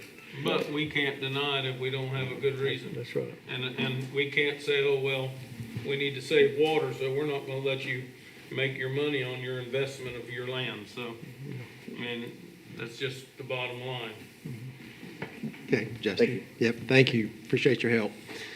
All right, we're gonna move back We to, didn't vote on that. Yeah, we have. We need to vote on that, I oh, think. well, I thought we did, didn't we? Did we? Okay, we did. Yeah. Thank you, Mr. Parrish. Any other plans to turn into short? Thank you. Good to see everybody on the board, and thank you. Yeah, Thank you. Have a good one. All right, we want to go back to, well, let's have some discussion. We want to have a follow-up on this topic of, We're gonna be having another meeting, and I mean, you mean about the Florida? Yeah. We're gonna set up another meeting. We're gonna try to get everyone who's involved, all the players at that meeting. And then maybe a lot of the questions, we can have a Q&A where when somebody brings up a question, they'll have somebody there that can answer that question. And at that point, maybe we'll get some answers. I mean, and move on. Could we ask just Yeah. show of hands if you're for or against it, or if you Yeah. don't want to do it, you don't have to, yeah, if you're in favor of the And you project, don't have to raise your hand if you don't want to. if you want, you can raise your hand. And if you're not, raise your hand. If you're not. Okay? And we've got, If you're not in favor. yeah, okay. That gives an idea of where you all stand. And like I say, if you have something to say that's not been said already, or if you want to send us something, we appreciate that input. I'd say the questions that have been asked, we ought to document somehow and get that to the Water Management District. And let's see if we can get a response to that. Can they send us those questions and then we can send them to the Swanee River? I mean, you send them to them also, but send them to us. That way we Yeah. can forward them and see if we get an answer or not. That way we'll know that. Yeah, I'm guessing some of the questions were asked today and concerns that we all have been asked everywhere. And so I think they're ready as best they can to provide input or responses to that. But we'll see. Mr. Chairman, I would like to correct Mr. Ray on me sitting up here trying to be a politician. I'm not trying to be a politician. What I'm trying to do is be a county commissioner and represent the people that come here today to express their concerns. But I like to make an educated decision when I vote on something. I like to look at the pros and the cons and don't make a hesitant decision. Those people can make decisions. They can do things without my say-so, without my input. They appreciate our feedback. They've asked us and told us they appreciate our feedback. I think it does make a difference. You remember a couple years ago, they tried to put in that corridor, and it was 93% opposition, so they decided not to do it. So our voices do count. But I want to make an educated decision, and I'm not trying to be a politician. I'm trying to be the person that people elected me to be and make the right decision. There is a lot of unanswered questions. I hope we can get them answered. I really do. Okay. I'd also like to clarify, it was discussed that, or Mr. Rouser mentioned that, it was said that we were going to vote on a resolution today, and the agenda does not indicate that. The agenda, Mr. Lang provided an email from Mr. Koontz, which indicated what the council did, and it shows their resolution. And so, I think it just indicates that we're going to talk about this today and try and make a decision on how does the board move forward. So, now whether or not, online, on social media, they said, hey, get down to the meeting, they're voting on a resolution today. It doesn't even say that. But that's not what was said in the agenda. The agenda was saying, hey, we're going to talk about this today. And, so I don't think there was any indication that the board was necessarily going to vote on a resolution today. Yeah. Okay. But we're glad y'all came out to discuss it because it lets us know. Lets us know. We have a couple more people, I think, want to speak that haven't, maybe whatever's been said doesn't reflect their input. So that's all over here. And you'll be next, okay? Thank you. Thank you, Chairman. My name is Mace Bauer. I live right outside the Itchituckney Springs. Work up in Bell. We farm with 83 farms, 5 counties probably, a lot of water use. Certainly have a bullseye when it comes to that. Something I just wanted to say, we looked at this like it feels like a lose-lose, either agriculture takes these cuts to water use, or we have to take this reclaimed water. And, the part of me, though, that understands hydrology, understands the economy and what's at stake, I feel like there can be a win-win. Jacksonville is moving the water to them. Mm-hmm. To dump it in the ocean doesn't solve any problems. It removes the water from Gilchrist County or Columbia County and puts it in the ocean. Mm-hmm. I think that, while we're all concerned about the water quality that comes back, a lot of people don't understand that if we don't return it back where it's coming from, we can't fix the Santa Fe River, the Itchituckney Basin, the problem areas, the minimum flow and level areas. So I think that, I say that, when I wake up in the morning, I drink the cleanest water in the world. When I come to work, we utilize the cleanest water in the world.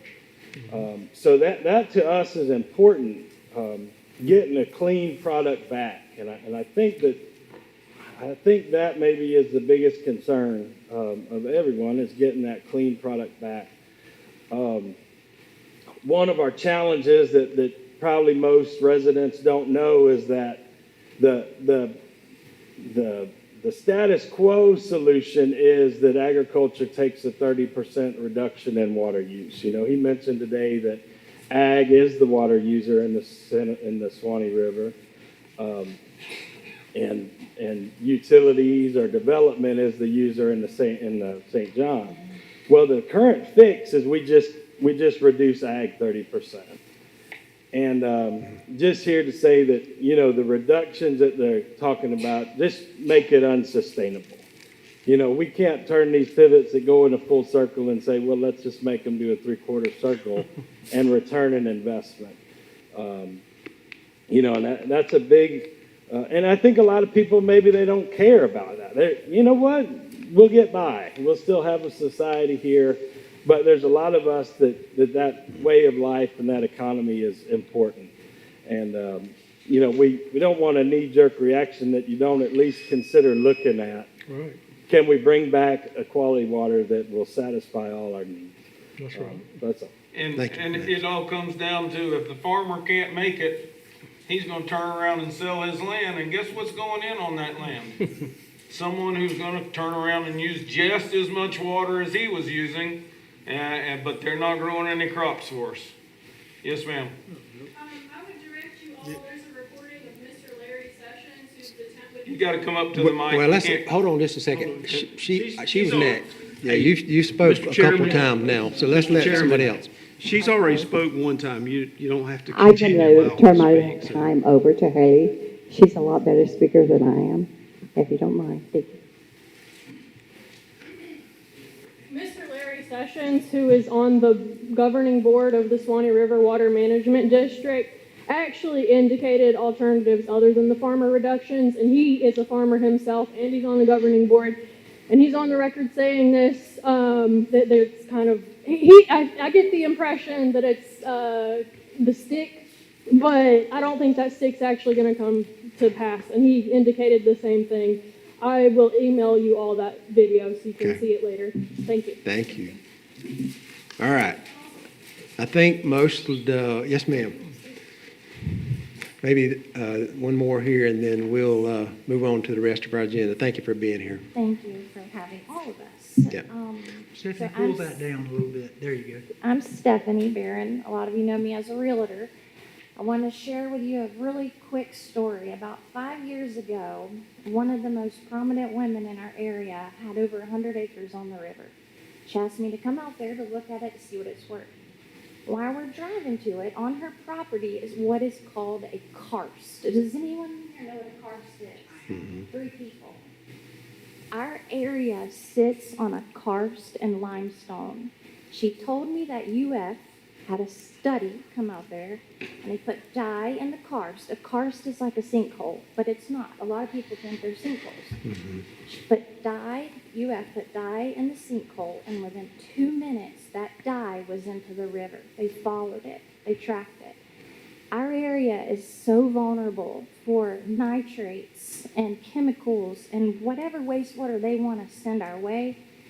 Our area is not the solution for their growth. It shouldn't be, period. So I would like for you to research it, keep researching it. I think we've heard from them that it's not a solution.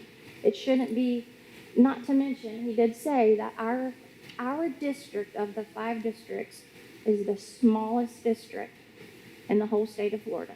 If you project it out, some of that management land is going to be sold. In 2020 and 2060, there's predictions that management land is going to be gone. Housing, whatever it is, usage for this, we've got to protect our natural resources. When you allow chemicals to come into our water, algae starts, everything then changes. If you don't protect our water now, the door opens for the government to come in and take more, the DEP. They're going to want to start charging us for our land, our water on the river, dock uses. You know, we've got to put a stop to it now. And I'll tell you one other thing. 2 out of 5 water tests fail in Gilchrist County because of chemicals. I would highly encourage you to go test your water. Go to the health department now. Get a water kit. Test your own water, what you're drinking, what you're washing with. Our body is the biggest, the skin is the biggest organ in our body, and we absorb that. We wear it all day long. So if you want change, it's got to start where we speak up. The last thing I want to say is this puts it in perspective, and everything goes back to a biblical example. But there's a verse in the Bible that talks about the water and the rivers. And I'll find it for you. Right here. The scripture even tells us, all the rivers run into the sea, yet the sea is never full. To the place from where the river comes, it'll return again. That's it. Okay, thank you, Stephanie. Thank you. Yep. All right. Thank you guys for all the input, and we will have follow-up. We'll put questions together and begin to get answers to the questions and organize that follow-up meeting. So we are back on your items, Mr. Crosby. Yes, sir. I know it's been a while. I'm fine, but does anybody else need to take a So break? maybe, Mr. Crosby, as soon as we find out the date, we can go ahead and put it out there on Facebook, before our agenda even, that way that people I'll can start prepare. reaching out to the players. But announce it before even our agenda comes out, that way the public will know when it will be coming up.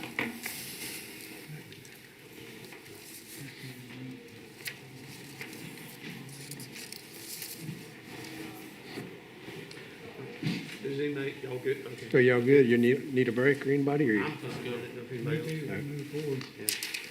The next item is under general, it's under Romer. If you remember, Mr. Ryan Reddy was here at our last meeting with a presentation. He has sent some information to Mr. Lang as well. I'm going to allow Mr. Lang, I'm going to just turn this over to Mr. Lang because I feel like it's probably more legal than. Then we'll, I'm sure, turn back to you in just a moment. I spoke with the clerk about this. He and I had a discussion concerning Florida statutes 255.065. That deals with public-private partnerships. We're not sure that the county and Romer have actually entered into a private-public partnership pursuant to the terms of the statute. It seems like that maybe we're missing a step or two in this process, and disagree with me, Mr. Clerk, if I'm misrepresenting what we're saying, but there's a procurement process in 255.065 for qualifying projects that require entry into a public-private partnership. You have to have a comprehensive agreement between the public and private entity for building, upgrading, operating, etc. And you also normally collect an application fee. I don't know that we've done that simple, basic stuff in order to be able to enter into this partnership. I know that that Ryan was before us with a project that they graciously agreed to put a tower at the jail. And that was quite a long time ago. But since then, I don't know that we have actually had a public hearing before this body that actually approved us entering into it. Because what happens is that the benefit of the county, it has to be an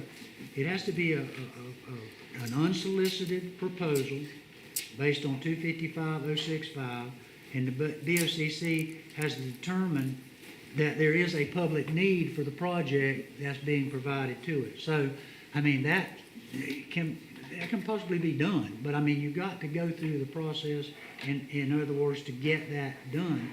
The statute also. Mr. Lang, we actually don't have to talk about the public-private partnership portion. Pardon me? We don't actually have to go into the details of the PPP portion if that is something that seems to be onerous. You're correct in that after further research, It's only onerous, Brian, because the board doesn't know. Right. And but what I'm saying is that we can actually remove that element from the conversation entirely so that it doesn't have to dilute the total conversation, because it is an unnecessary step. So, and what I was going to say is, after speaking with the state, the PPP exists between actually the state of Florida and Romer, and the letter of support from the county was an indication to the state that Gilchrist County is fully prepared to support the process. What letter of support? So what is actually existing is a PPP between the state of Florida and Romer, and we had just asked the county, would you provide a letter of support to the state stating that you would participate to the best of your ability in this process? So I retract what I said at the last meeting. That was I misspoke on that particular topic. So I just wanted to correct that before we go into something that isn't actually still relevant. What letter of support, though? I don't believe the board has ever signed a letter of support that I'm aware of. I'm not sure Not that they approved a letter of support. I saw something indicating, I think, from Romer indicating that the county was in support, but that was not actually the board sending a letter of support. And we can certainly broach that topic as well if we need to. The letter of support that the state expected was from staff or county administrator, and we had received a letter from the county administrator, which he's authorized to provide. So, I think some of our letter of support, when we had the, I forget what we call it, but for internet, when we had that, broadband. they gave out a couple of 3 letters of support because everybody didn't have one of those grants. In order to apply. So we basically that's. But I mean, just saying we're not gonna broach the subject of public partner. No, I'm saying that it is not relevant. Partnership. That the PPP is no longer relevant to the conversation. But the problem is that it's relevant to the action. Well, actually, it's not. If you wanted to say, let's pretend like there is no letter of support at all because it requires some more research, then we can remove both of those elements from the conversation entirely, and we can just focus on the matter at hand. I think the challenge in this, though, is what we're referring to is taking county land, county property, and creating an easement for an entity that's a for-profit entity. Just like Duke Energy, just like Central Duke Florida Energy or Electric. Verizon, Or- who there's leases a very towers from Gilchrist County. There's a very different precedent in place in this situation. What is the different precedent behind Verizon leasing a tower from us? There's a very big difference between Verizon and what we are doing. What we are doing was a process that we had to go through with the state of Florida. Verizon could have participated in that process if they wanted to. They absolutely could. T-Mobile can. Anybody can participate in that process. We went through that process specifically identifying areas here in Gilchrist County where we were already serving and working in order to go through that competitive grant award process. The state of Florida chose our company to complete those grant programs. They didn't choose someone else. So if someone else wanted to do something that is exactly like what we're describing, they certainly could come ask. And the board has every right to decide if they want to support someone else. But here's what I think is the most important fact. What I am asking for is a utility easement, just like Duke Energy, just like Central Florida Electric, just like the gas company that wants to bring in gas pipelines. There's no difference between any of us. And utility poles are protected in the right-of-way. I don't have to ask for permission to put utility poles in the right-of-way. There's actually a legal framework to place utility poles in the right-of-way. I am actually protecting Gilchrist County by saying I would rather partner with you and share access to a resource that is tremendously valuable to the county into the future because it will be needed by the county at a free cost in exchange for the utility easement placement on county lands that are not usable and have no future Verizon use currently pays us intention. for. Can I finish? That is better than me taking up right-of-way space.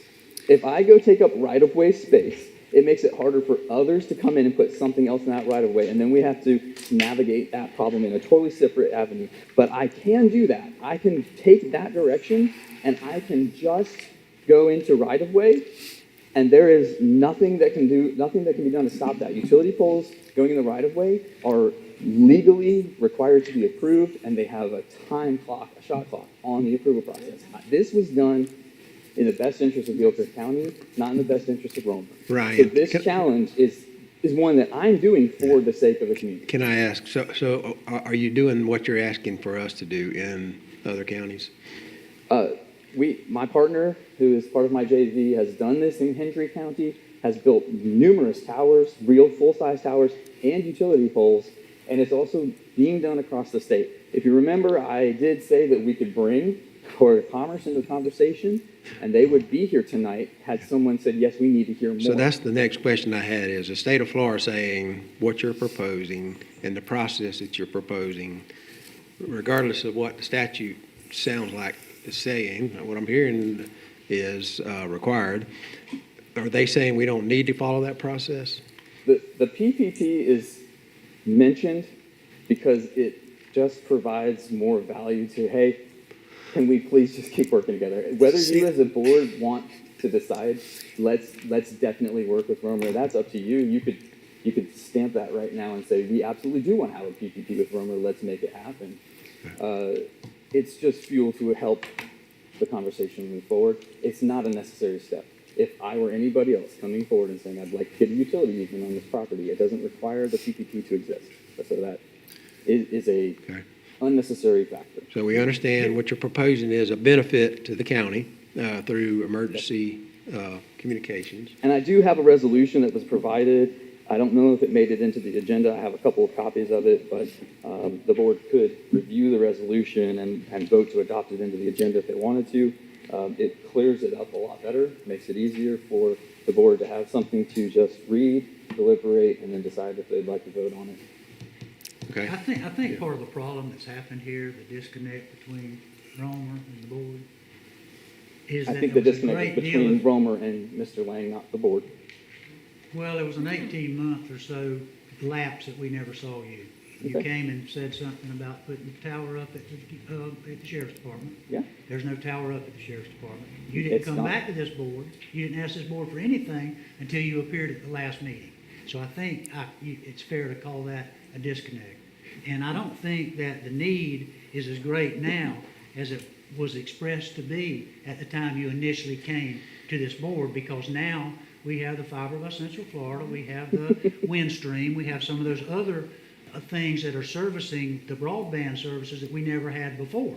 So to say it's not a disconnect, I think is disingenuous. Are on your there part. questions related So- to what we are doing and what the purpose is of what we are doing? Because what I think you're doing right now is you're trying to detract from the value of what we have. Are you going to and allow me to I don't finish think the it's- statement without absolutely. cutting me off, and then I'll give you the Well, privilege? I came here of- to speak to the board, and you had opportunity to ask me many questions. But he's our attorney, and I want to listen to him because he's my attorney that I hire, so I'd like to listen to him, and then you can speak after course. he finishes. Thank you, ma'am. Here's what I think. I think that under the statute, 255-065, this is what's called an unsolicited proposal. And based on 255-065, the BOCC must determine that there is a public need for this roamer service. If the board finds that, if it looks like there is a public need, then Romer needs to present the board with a comprehensive agreement stating what they will do in return for allowing them to put their poles, their transmission poles, on your land. That would be a minimum. And then, once that comprehensive agreement is approved, then you can move forward with the resolution that Ryan is proposing that the board pass. But until you get that comprehensive agreement, I don't think that you, under the statute, are allowed to enter directly into that resolution agreement. Now, there may be an argument, as he's pointed out, that he's no different than Duke Energy or Central Florida, and he's allowed to utilize our right-of-way and go put up a pole. But on the other hand, he might be wrong on that because there's no differential between a telecommunications tower and a transmission pole generating a radio signal in your land development code. So that argument might be lost on that differential there. So that being said, that's what I think needs to be done. The board would first have to find a public need, wish to enter into this public-private partnership, have a comprehensive agreement prepared by his firm for approval by the board, at which point, once that's passed, then you could proceed with the resolution. Okay. Ryan, are you willing to help provide those items and then we move forward with this? Well, time is of the essence on this. Okay. There was delays, many of which were outside of our control. We do have the steel already at the sheriff's office. There's already been many things put into motion for that. And we do have an ongoing need. The ongoing need can be represented by the fact that I've had many conversations with Mr. Ralph Smith, the director of the EOC, who has expressed both now and into the future, he fully expects the ongoing need to exist, and that what we're proposing is absolutely necessary for the future of emergency communications in the county. The cost that comes from that in the future is tremendous. The Gilchrist County is one of the poorest counties as the county goes. So I provided in my previous email and in the resolution what some of those costs have been to other counties. And I don't think Gilchrist County is going to do very well at burdening those costs in the future. This is a significant part of why the state really appreciates the way that we wanted to go about doing this. Second, yes, other things have come along that Mr. Lang mentioned. There's fiber here, there's fiber there. There's a reason why emergency responders rely on wireless technology when there's emergencies. It's because fiber technologies do not stay online in emergencies. When you have a hurricane come through and you have people trying to repair power lines, the fiber lines are getting cut, period. That is why every single radio system in this county has to have a backhaul that is wireless, so that if that fiber goes down, which it goes down often, then the radio system stays up. Right now, the sheriff's office is running on a backup system that is inadequate. So part of our project is to upgrade the structures that exist at the sheriff's office so that they can get their radio equipment installed properly. There's no question about the fact that what we're doing and the opportunity that we're offering is of a public safety need, and the secondary fact is competitive broadband services do not reach everybody. In fact, I just had a conversation with Florida Commerce the other day where they were asking me, hey, can you service this area because another provider in this area lied about their coverage on the broadband data collection service with the FCC, and they don't actually service that area, and it's someone you know. That proves in itself that not everybody is able to get reliable internet service still, and that is why the state funded multiple entities in different gaps. We were funded on certain location IDs, other companies were funded on other location IDs, and what it does is it creates the ability for everyone to have a competitive opportunity, pay a fair price, to always pay a fair price. So if someone else starts raising their rates, guess what? People have options. Ryan, what I understand, and there's lots I don't understand, but what I think is there's benefit to the county based on what I see related to what we've discussed. Mr. Lang, our legal, is recommending, is basically telling the board that we got to follow this process based on Florida Statute 255. And so the real question, I think, is unless you can show us otherwise, and the Department of Commerce, we've got to follow that process. And so that's where we're at. I'm not sure what the 255 process is that he's referring to. We've done extensive research on this, and the resolution that I provided is actually almost identical to what's been provided in counties all over the state. So I'm not sure what he's referring to as far as a request for proposal or request for quote, because this is not a service that we're selling to the county, and this is not a service the county is selling to us. There's no proposal to provide. There's no quote to provide. This is literally just, we are a utility, and rather than take up right-of-way space, we see this as a much better opportunity. It also gives us the opportunity to work with the county and provide co-location space now and into the future on vertical assets that the county will ultimately need access to in the next 10 years. I think the forecast is statute. I mean, if you'd like, I can just read you the statute, where Mr. Lang and I were coming from.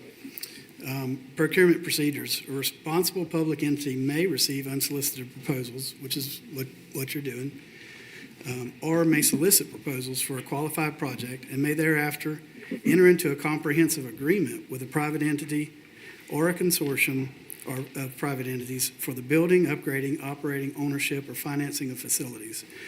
A private entity that submits an unsolicited proposal to a responsible public entity must concurrently pay an initial application fee as determined by the responsible public entity. Payment must be made in cash, cashier's check, or other non-cancelable instrument. Personal checks may not be accepted. If the initial application fee does not cover the responsible public entity's costs to evaluate the unsolicited proposal, the responsible public entity must request in writing the additional amounts required. The private entity must pay the requested additional amounts within 30 days after receipt of the notice, and the responsible public entity may stop its review of the unsolicited proposal if the private entity fails to pay the additional amounts.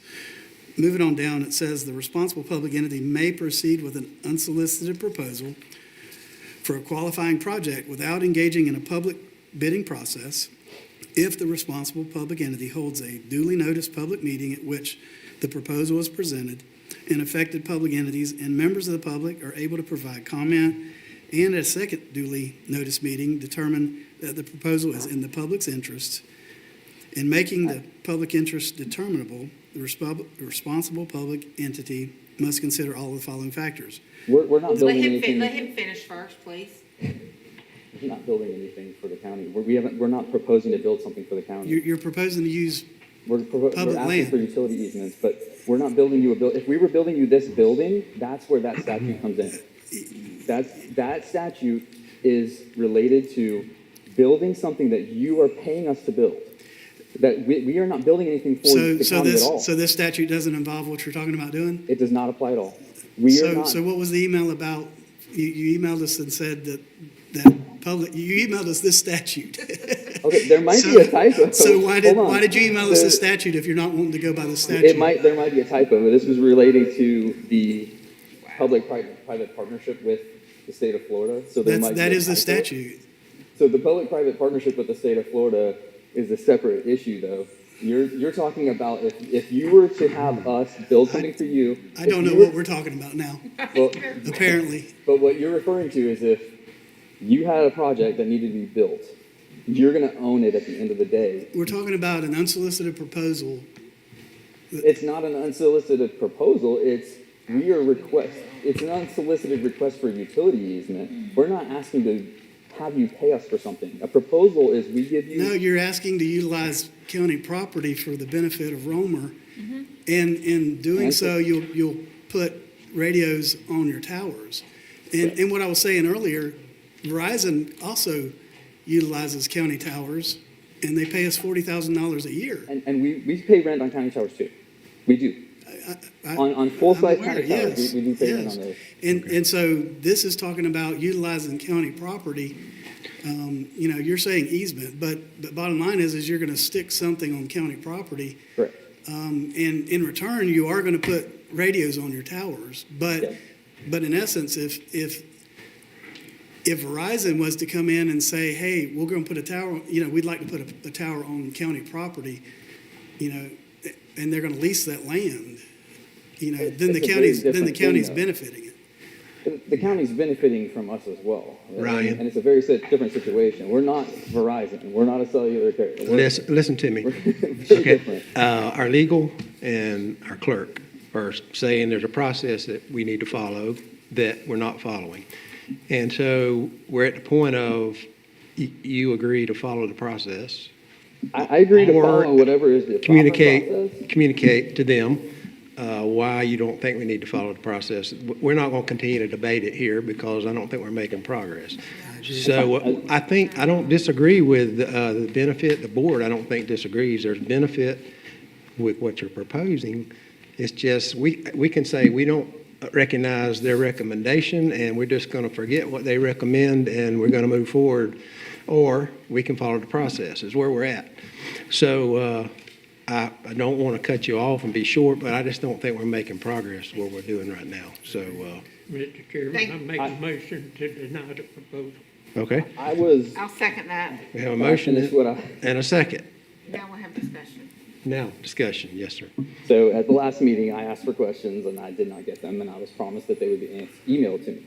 I never received any of those questions. I provided responses to the best of my ability to what I could remember, but there was no response back in any of that time, which is why I ended up providing a resolution that I don't believe actually even made it on the agenda. The timing is essential, and whether there's a typo or whether there's a miscommunication or a misunderstanding is one thing, but the opportunity to bring that question to me was there many times. It could have been conveyed to me by Mr. Lang. This is in response to the email that you provided us. Like, you provided us this statute that we're discussing today. Okay, and I mean, when you talk about, so we've had 2 weeks, it's the last meeting. You had 18 months that we could have been preparing for this. In the past 2 weeks, in the past 2 weeks, you have your business to do, which is respected. But we also have our other jobs that we're responsible for. So in the last 2 weeks, yes, he and I have had discussions about this, but we've also had to do the other things that we're responsible for.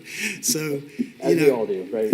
Absolutely. So, I mean, to say that, in 2 weeks you didn't get anything accomplished here, but yet you had 18 months. That's a misconception. So wherever that 18 months a misconception of when you came to talk to us about this?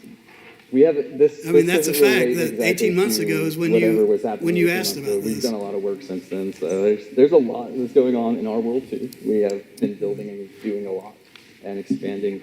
We are on 8 macro sites throughout the county already.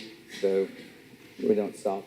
What we've been doing is running through procedures and processes with the state, preparing things exactly like what we've been providing. The bottom line is, it ultimately comes to that after today, this goes back to the state. and it's no longer Ryan, it's then the state that is going to be coming. And that's beyond me, right? Like, I am trying to get this across the board without the state having to do that. So what would the state do? I don't know, but they will take over my project, essentially. Okay. So they will come in and they will say, hey, it's the same project, right? Nothing changes there except potentially who you're working with and the value that you get out of working with them, and that the fact that they're local. Or, I mean, Right. I don't know how those procurement things that you were talking about have anything to do with getting a utility easement. I think there's many companies that operate for profit in Gilchrist County that have utility easements, and they aren't providing any value to the county directly. The county's paying them for electricity while also not getting anything from them for that utility easement. We're not asking for a free utility easement. We're just asking to stay out of your right of way and help you. So it's hard to imagine that I could be any more helpful in the process. We try to make this to be the sweetest opportunity we could make it, rather than making it something that everybody's, oh, this is So just can I somebody ask- trying to get money out of this, Ryan, trying to you make money provided off the county. information to us and to Mr. Lang and Mr. Newton. Can we evaluate what he's provided and see if it fits the public need finding, Mr. Lang? Or does it, I guess it doesn't have the agreement that you mentioned as well. We need that, right? And so. Yeah, if I could, Mr. Chairman, I'll go back to what the clerk had just mentioned a moment ago. Mr. Ryan Reed sent an email to Bobby Crosby, Todd Newton, Duke Lang, to all you commissioners, as a matter of fact, I believe, on April the 7th, 2026. And it said that Florida recognizes PPPs formerly under Section 255-065, Partnership with Public Facilities and Infrastructure Act, and says that House Bill 781-2024 makes it easier for public entities to accept unsolicited P3 proposals. Now, but the BOCC still has full discretion over whether there's a need, whether the entity is qualified, and whether the county wants to pursue it.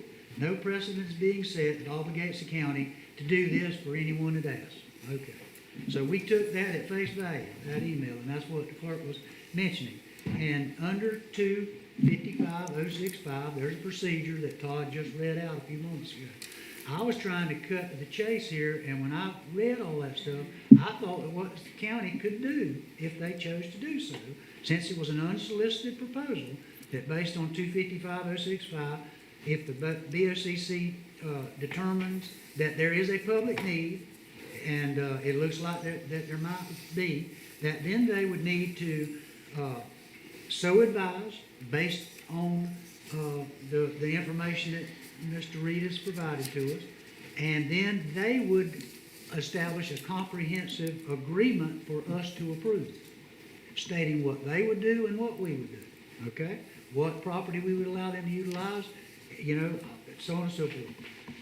Once that was done, and then the board would approve the comprehensive agreement and then proceed immediately to that resolution that Ryan just provided here with this information.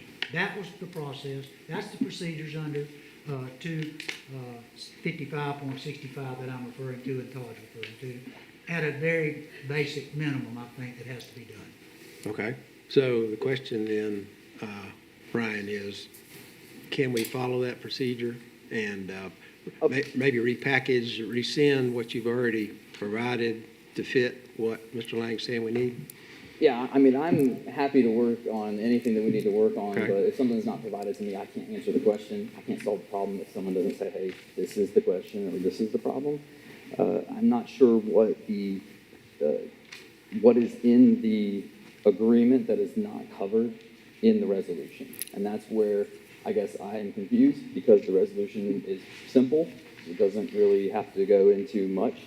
And so the process, it sounds like the process that he just described could literally be done in 3 minutes of the board deliberating. And I think the confusion, Ryan, is that the comprehensive agreement, it takes two parties to make an agreement. You agree, we agree. If you don't do what you're supposed to do, we have recourse. If we don't do what we're supposed to do, you have recourse. What the resolution do is an expression of permission from the board. That's only one-sided. It says that you're allowed to do this, but there's no recourse back if you don't do it. That's why I believe the statute requires you have a comprehensive agreement initially before the resolution is ever entered into. Okay. That we don't do what? Yes, sir. We have a motion and a second to deny the proposal. So what's the solution? My motion don't deny him coming to Gilchrist. I'm denying the way he's got it proposed. Right. If he can come back and satisfy staff and bring back, I Yeah. have no problem with it. Okay. The way it's proposed, I make a motion to do. Okay, we got a motion and a I'll second. second And, all right, so all those in favor of the motion, say aye. Aye. Any opposed? Nay. I'm I would not like a better solution. I would love to see Romer come into our county and do business with us, but I don't want to go against our council either.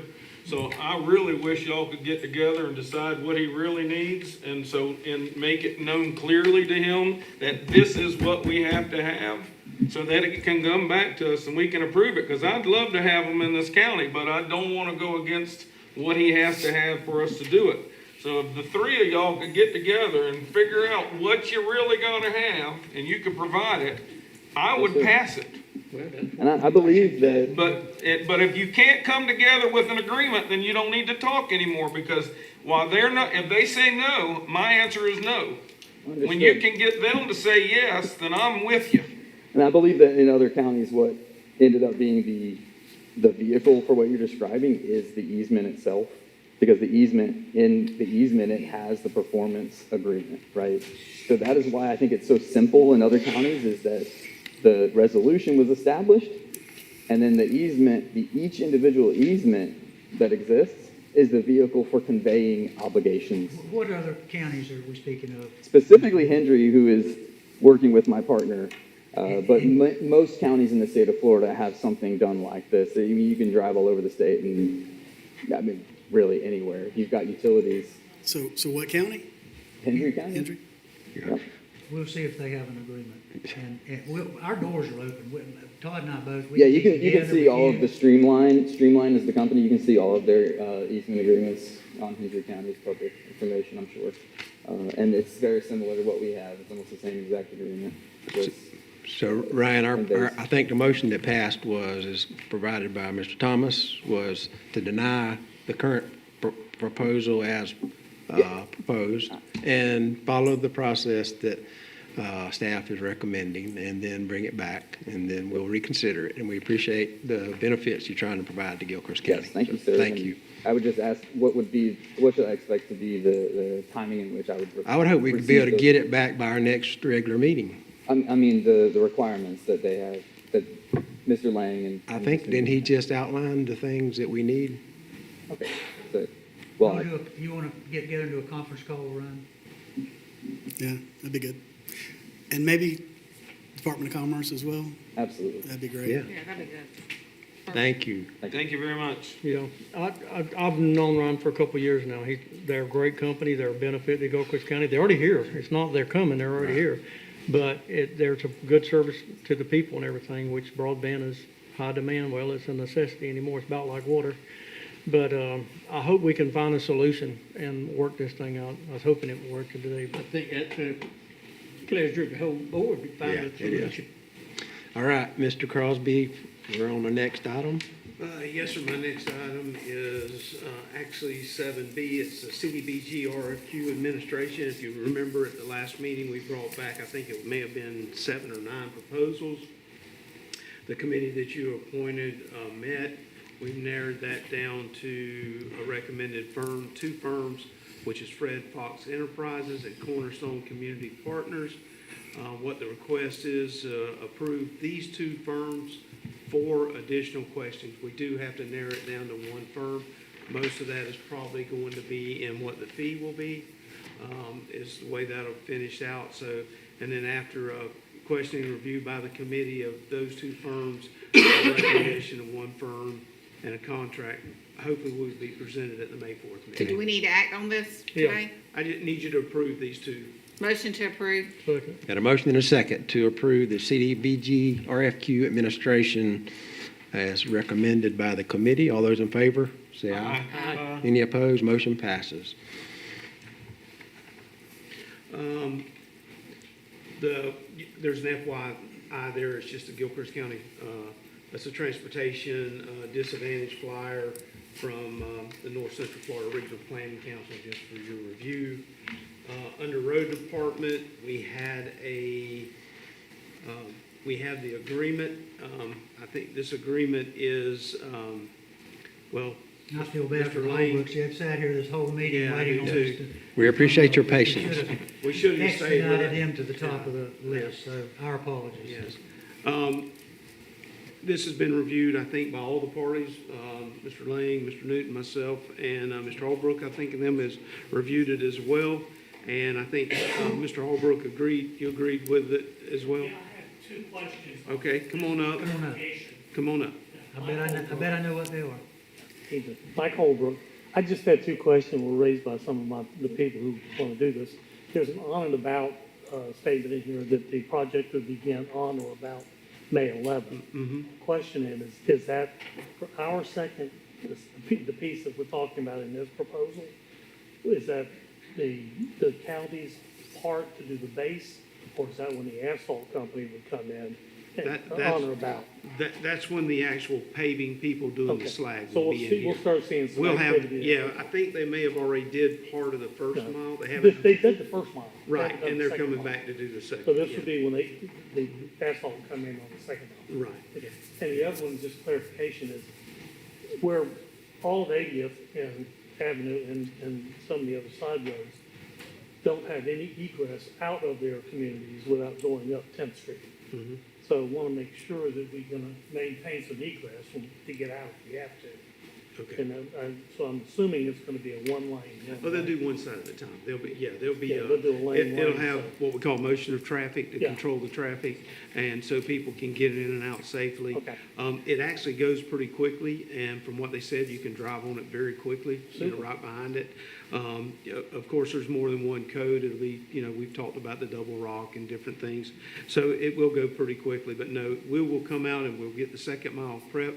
Basically, the road department had already been asking me, chomping at the bit to get there, Oh, good. but they're on the other side of town prepping a couple of roads now that when I let them know, so as soon as they finish there, they're coming to you.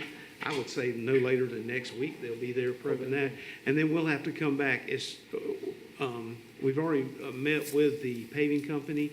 The paving company's coming back out again. And then right before they actually do the paving, our finish grader will come back out. We'll make sure anything that's, because naturally you're going to have some wear on the road.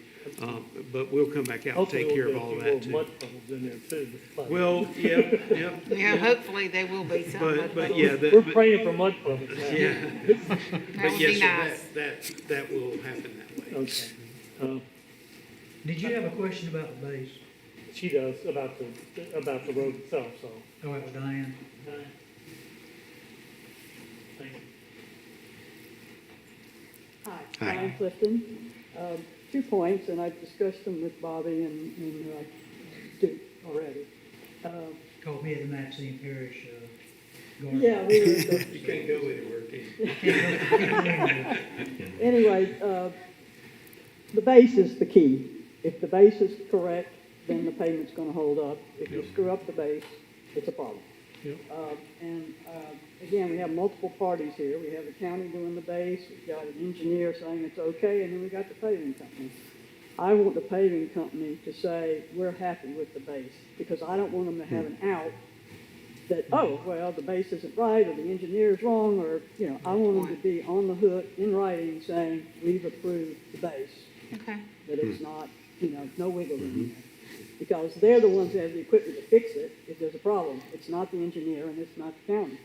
So that's my point. Well, the engineer wouldn't allow them to do it if the base isn't right. That's why the engineer is there, is to make Yeah, sure but everything's right and I done right, understand that. and it will all come back to him if it's not done right. Yeah, but he doesn't have any paving equipment.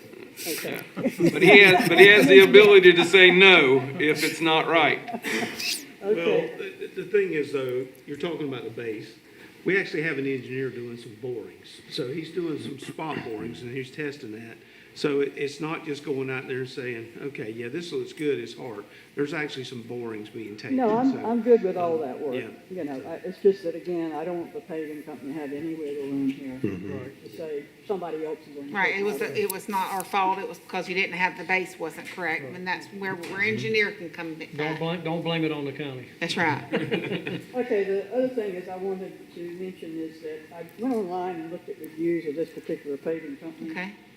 They got a 3.1 out of 5, and of course, most people complain they're happy usually, and you have reviews. But the things that they were concerned about was parking the equipment on their property. And of course, I talked to Bob, and he said we can make accommodations for equipment, shouldn't be an issue. Okay. And then secondly, lack of sufficient notice of what they're doing out there.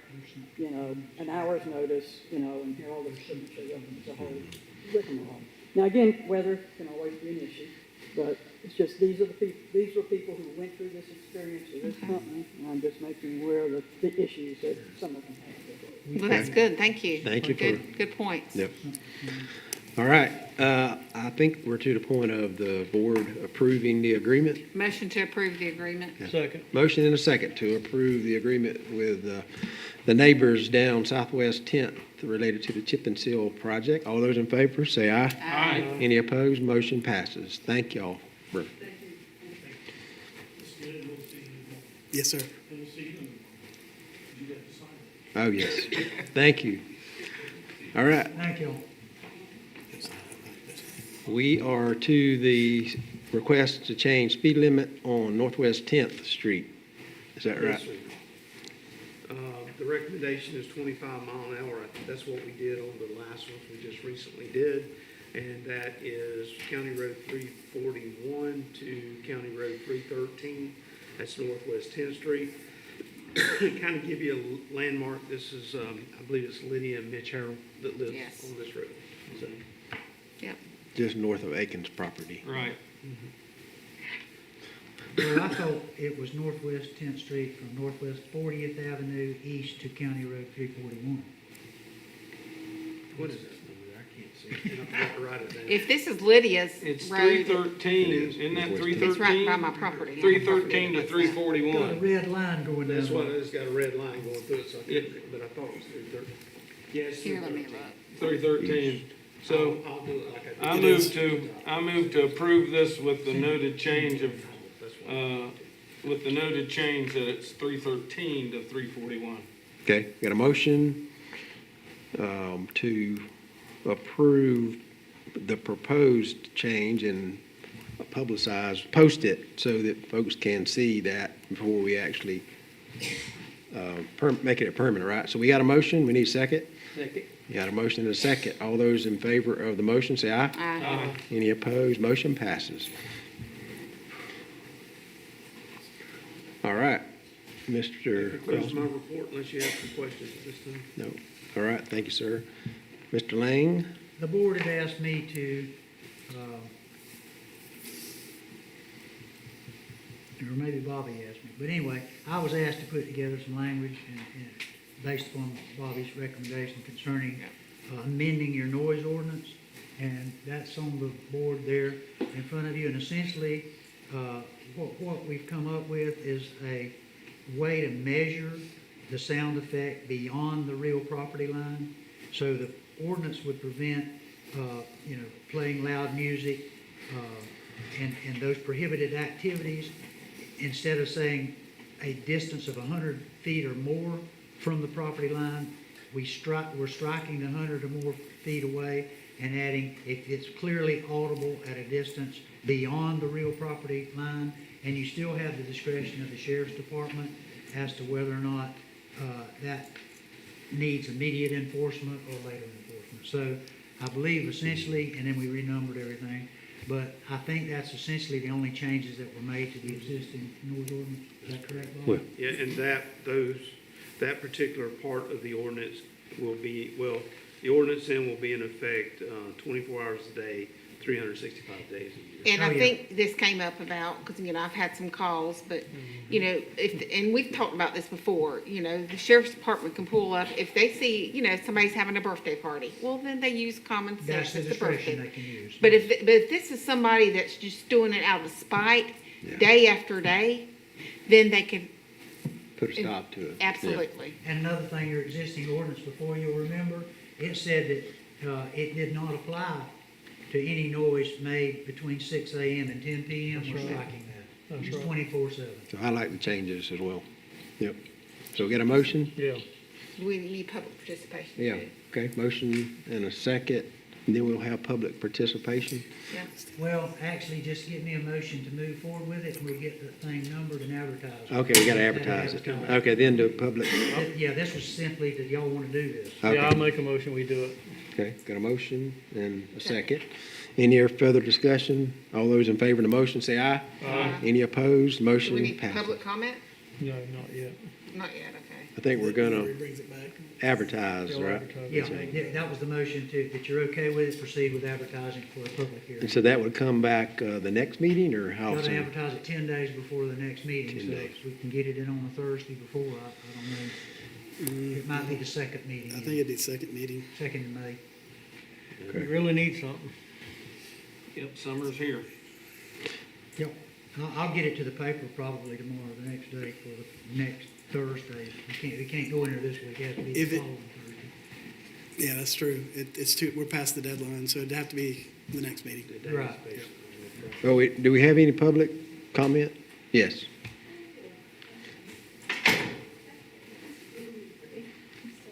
Marilyn Marwood's Gypsum once again. I just wanted to share with you at Jenny Springs, it's been so much better. And the last time I came to this meeting was the Memorial Day weekend meeting after the last time I was here. So it has changed so much. I just wanted you to know that I live 1.5 miles away on the river, so it acts like a tunnel. The noise carries very wide, and it's great. Nothing like it was before that We've time. heard a lot, We've heard a I've heard lot of good things comments about the new management and doing a great job out there. Yes. Thank you. Yes, sir. Mark Wright, 5190 Southeast County Road 337, New I moved this county 33 years ago. I understood when I moved into this county, it was a farming county. I knew I was going to hear tractors, irrigation motors, propane cannons, gunshots. That's all acceptable. People making a living. But what I didn't move to this county for was hear a thumping radio all the time. My in-laws, my father-in-law's in bad shape. Basically, he's in palliative care. They sent him home. He's basically going to die, And when he feels like it, he likes to go on his back porch, have a cup of coffee, or sit and enjoy himself, and all you hear is a thumping radio. I've approached this individual and asked him very respectfully, hey, and he turned on, that it just not the values that I moved into 33 years ago. And unfortunately, that's a byproduct of progress. Can't stop it. But we can set expectations, and that's so. I'd like to thank Mr. Crosby and Mr. Lane and Sheriff Schultz and Commissioner Langford for taking the time to work on this and do this for me, and I appreciate it. Yeah. Thank you for your input, and I think that's the purpose of this is most people are reasonable, want to be good neighbors, but there's some are not, and you got to be able to deal with it. And so that's what this will do. My question is, why do you have to have it that loud? I can turn on the TV and I can hear it in the living room. I don't have to go outside and hear it too. But people have to play it loud, and I don't know why. It damages their ears. It just befuzzles me how they... Sometimes, honestly, from my experience, it's just aggravation. It is. A lot of it is aggravation. Because they can enjoy it, not when it's that loud. But I can hear a car coming down the highway, and it's vibrating on 47. And whoever's sitting in that car is going to be hard of hearing one day, I guarantee you, because it's damaging their eardrums. You don't have to have it that loud. Probably already have the hearing aids in place. I guess that's why I need them. All right, Mr. Lang, anything? I didn't have anything else. Okay, yes, ma'am. With this topic at hand specifically. We need a name, I'm sorry. Oh, I'm sorry, Elsie Ramos. With this topic at hand specifically, is this an ordinance that 24 hours at your time put in place for the inner town or for the outskirts of people that have like 5 and 10 acres? It'll be for the whole county. for the whole county. Yeah. Not in city limits. Yeah. Not in city limits, just county, the outside of the city limits. Okay. All right, thank you, Mr. Lang. All right, we're down to the clerk report. Thank you, Mr. Chair. So at this point, I'm looking to the board for direction on, what do we want to advise departments and constitutional officers that you're looking for in regards to next year's budget. Like salary increases or? Do we want to include salary increases in their budget requests? Do we want to go ahead? I would say at this time, no until we know like what the health insurance is gonna look like, what our retirement portion is gonna look like. Or they could do or they could do a proposal with or without. I mean, one says with, here's what it'd be with, and here's what it'd be without. Yeah, there's not a great way for us to do that, because like when we put together the budget book, like the end of the budget book, we've got a total number. We normally And ask so- to do it without. Yeah, so if we did multiple proposals, some people might have an alternate proposal and some might not, and you don't end up with a total number. So if we say don't include increases, can we, Mr. Romans, actually figure that out if we wanted to do a 1%, 2%, 3%, whatever? Yeah, I mean, we've done it both ways. Okay. We've said, provide an X percent or a certain dollar increase, on the front end. We've had, don't include any increases, and, we consider it at the end of the process. So, I mean, it's really up to the board. We just don't want everybody doing different I things. think in the past, we've always, most of the time, left it out, and then finance and clerk, y'all bring us back what a dollar would look like, or 2%, 1%, whatever. Bring us back all the different scenarios. That way we could see, can we afford it? That'll work. Because right now, we don't know what, I'm sure everybody wants their insurance to be paid. We want to be able to continue to do that, and to pay our portion on retirement. But we got to first see what those increases are going to be. And I think most of the officials were here tonight and they understand what we're getting at. And so I would hope that they would understand the things that we're looking at are things that we have to look at. There's no way. I mean, we just can't pay money if we don't have it. So I'd like them to see where they can tighten their belts themselves. I'd much rather them tighten their belt than us have to tighten the belt for them. I know one year we asked for, was it a 10% increase? I mean, a decrease? 10% decrease. We asked for each department one year to do? Yeah, it's 2015. I mean, I don't know if that's something we want to do or just ask right now for no increase. I mean, I'm just, Well, I like the idea of having scenarios, and if you want to do, say, 10% decrease, 5% decrease, whatever, and then we've got all that information to look at when we start the budget process. Otherwise, you've got one doing it and one not doing it. so do you want to bring us what it's going to look like with like no increase versus a 5%, you said decrease? Or a 10% decrease?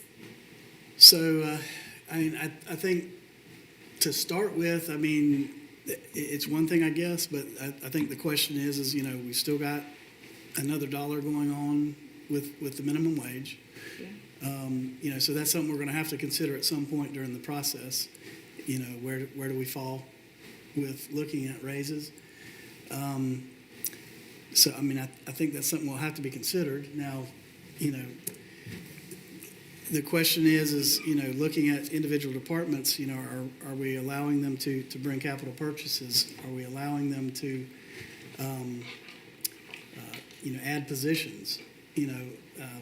One of the questions that was asked earlier, are you, kind of looking at austerity measures, things like that. So I guess that's my question is what specifically, because if we don't give specific direction, then we're going to get different results from different departments and from different constitutional officers. Our letter that we send out needs to be fairly specific so that hopefully everybody gives the same response. And if somebody doesn't give the same response, at least we can look at that individual constitutional or individual department and say, well, this one was outside of the parameters that you gave, and they're going to have to give an explanation. Why are you outside the parameters that we asked for? So if there's a dollar increase related to the minimum wage requirement, and there's an insurance increase, that's a certain percentage. Correct. And then if you could get that as a baseline, maybe a -5, +5 or something. What do y'all think? I just say that keep your budget the same. Work it out within what you got right now. That way they can make the cuts they need to cut to be within the budget they've got right now. The bare bones, that's what And I they would can start decide with. what they want to do, what they want to cut and where they want to cut, that, just give us a budget, what you got right now. And that way they With can no make the increases. decision. That's what I'm saying, the bare bones, just start with the bare bones. And if Just- they want what to would it give a take raise run to your their department? employees, then they will have to cut something to do that. So is that the consensus of the board? What would it take to run your department? Start out with, Bare bones. okay. That's Well, what I'm saying. To me, I'm just gonna tell you what I just got from that, because I gotta go prepare budgets, just like anybody else. And what you're telling me is no raises, and I'm just saying it. We're gonna look at that on the backside. I'm saying no for my budget that I'm gonna bring you right now. No raises unless required by minimum wage to bring that person up, because if you got to do it, you gotta do that. You don't have a choice. And then, like we pretty much budget all the time, I call it zero budgeting. We start every line off with zero, look at what our expenses was over the last 3 years, and we base it on that. And then in this year, we may not need to, but fuel has made a big difference in our operational costs. So fuel might have to be adjusted some. And I understand what you're saying. We need to keep it at bare minimums. And here's what I see happen. Then we can ask Mr. Romans to go in and he can adjust the payrolls at whatever percentage you want them, so you can see that or go down. Or then we'll know by then, maybe, do we need to start prepping for what may happen next year, because we do have a property tax bill going on the ballot, or we don't have, and then plus we'll have a little bit of idea of our incomes by then too. So I said a lot to just say no raises unless required to meet minimum wage. And then the only increases would be if it was due to inflation that made you make the increase. Yeah, like fuel costs, Yeah. like fuel costs. And we try to leave a cushion every year for fuel, because we just never know what it's gonna do. So we may not have to increase for fuel. All right. Yeah. So what is the direction? Because that's different than what you just said. Yeah, it is. I I mean, think and we the thing, can leave it. the and thing then- about it is if we start out with the baseline and we start workshops, then you address it as you As it have. comes, that's right. Yeah. And right now, we request just to leave it flat as it was last year. Okay. And how they want to do And- that, if they want to move stuff around, if they need a new, And again, we'll just have to, Employee and wanna if move we, some if we stuff go that around. route, we'll have to address it based on changes, like if you approve a raise, if we get a major health insurance increase, then, once we get that number, we'll have to address Yeah, it we'll have to and address the determine health what to do. We'll get one. But, yeah, Richard Romans, Finance Director. My question would be, all right, so if FRS goes up 5%, okay, well, insurance if, goes up 5%, then Okay. we absorb. so one of the good news is that, and I hadn't brought this to the board yet, but every indication is that FRS, for the first time that I can remember, is actually going to go down. Yeah. So that's going to be a little bit of a help for our budget this year, as opposed to normally it's just an additional expense that, we have to figure out how to absorb. So we will see those numbers go down slightly. So hopefully that will help offset somewhat like our health insurance increases. It probably won't cover it 100%, Right. but hopefully it will give us a little bit of help. Every little bit helps. Every little bit helps. So Probably won't be a wash, but every little bit. probably not. because if we don't start this year, and this thing passes next year, we're gonna be in a bind if we don't get help from the state. Agreed. It's not gonna be good for Gilchrist County. Okay. That clear enough? Okay. I think so. Anything else, Mr. Newton? Only other thing is I did put in Swanee River Water Management's financial audit in FYI, and that's concludes my report. Do you know how many employees they have? Swanee River Water Management? I meant to ask a guy, not forgot. That really won't be us, that's the Swanee River Water Management that will be audited, so it won't affect y'all, will it? Well, that is their actual audit, so they're required by Just statute. information. So they'll audit you, or they're No, being audited? No, they're required by statute to provide their audit to each county that they serve. Oh, okay. Yeah. It's kind of like the school board. The school board is the same thing. They have to Show us their audit. They have to send their audit. All right. I do have a question. If this proposal goes through, how is it going to affect schools? Aren't schools taxed differently? So schools ad valorem taxation doesn't get affected by that proposal at all. Okay, so their funding won't change at all, because I had some teachers that said, well, man, if this goes through, it's gonna affect, we already don't have enough, and I said, I don't think this proposal affects schools in any way. It doesn't? And law enforcement's protected. Correct. Yeah, law enforcement's protected and, okay. So Just wanted to make sure I was right. I had somebody actually tell me that, I think it was a former superintendent of schools. He's like, you know, what they're proposing there is in essence kind of putting you in with the schools where you're now going to be beholden to the state, you know, because that's where the schools are as well. You know, they get some funding through ad valorem, but a lot of their funding comes directly from the state, and the state basically tells them this is what you're going to do and this is what you're not going to do. That's my fear of the state coming in and giving us money. When they give you money, they tell you what you can do with it. Yes, and he was like, you know, if this goes through, get ready, because that's where you're going to be. Is you'll be going up there every year saying, you know, this is how much we need, and they're going to I say, asked, what was it for? And if it wasn't for something I was in favor of, then I didn't give them the money. And the state's going to do the same thing. If they're going to give us money, they're going to tell us what we can spend it on.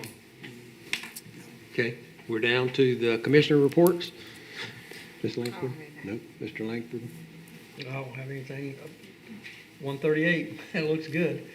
They've got pretty much completed. There's a couple signs left on the dirt roads, but DOT hadn't signed off yet, so I'm sure they'll take care of all that. But it's a fantastic road, I can tell you that. But I don't have anything, other than we need some rain. Yes, we do.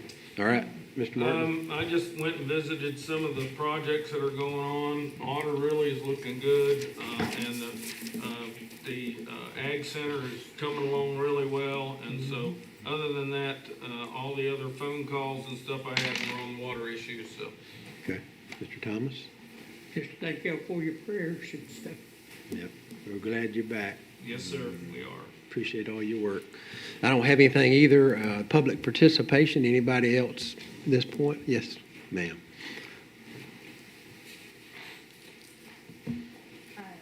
Elsie Ramos. I just wanted, this is where you can make an open comment on anything that we've talked about. Okay. The gentleman that was here about the Roma information, what I would like to know from him, if you guys sit down, is that he's saying that Gilchrist County is the poorest county in Florida. I would like the record to show that we are not in the top 20. I'm proud to be a member of this community. We're not in the top 20. So when he says that we are the poorest county, I need to know if he means that we are the poorest county when it comes to response time.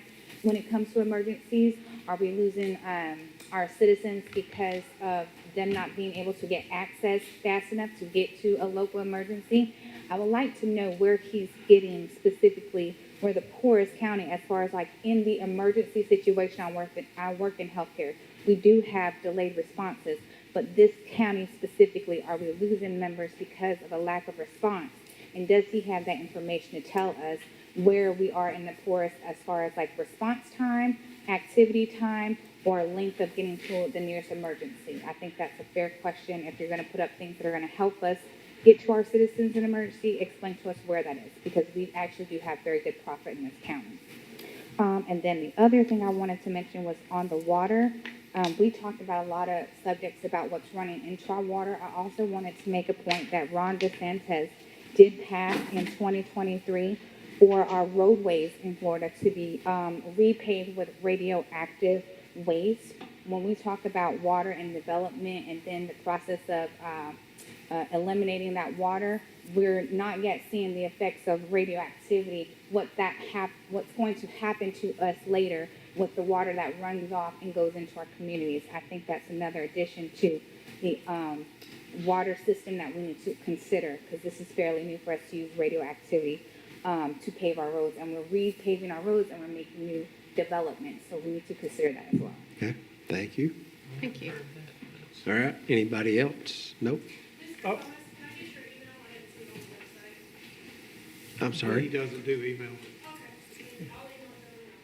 All right. Maybe you can email it to Mr., You can email it to my email and I'll and just- print it and give it to him. and tell him to share it with Commissioner Thomas.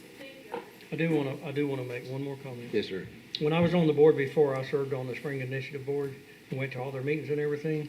And it was reported that Gilchrist County is unique in the way that the Waxahachie Flats runs right through the middle of our county. It's a total recharge system for the southeastern United States. So that's important. We got to protect it. Yep. All right. I think we've completed our agenda, so I think we're at the point of, do we have a motion to adjourn? I salute. Our motion and a second. All those in favor? Aye. All right. If you object, stay here. All right. Stay here.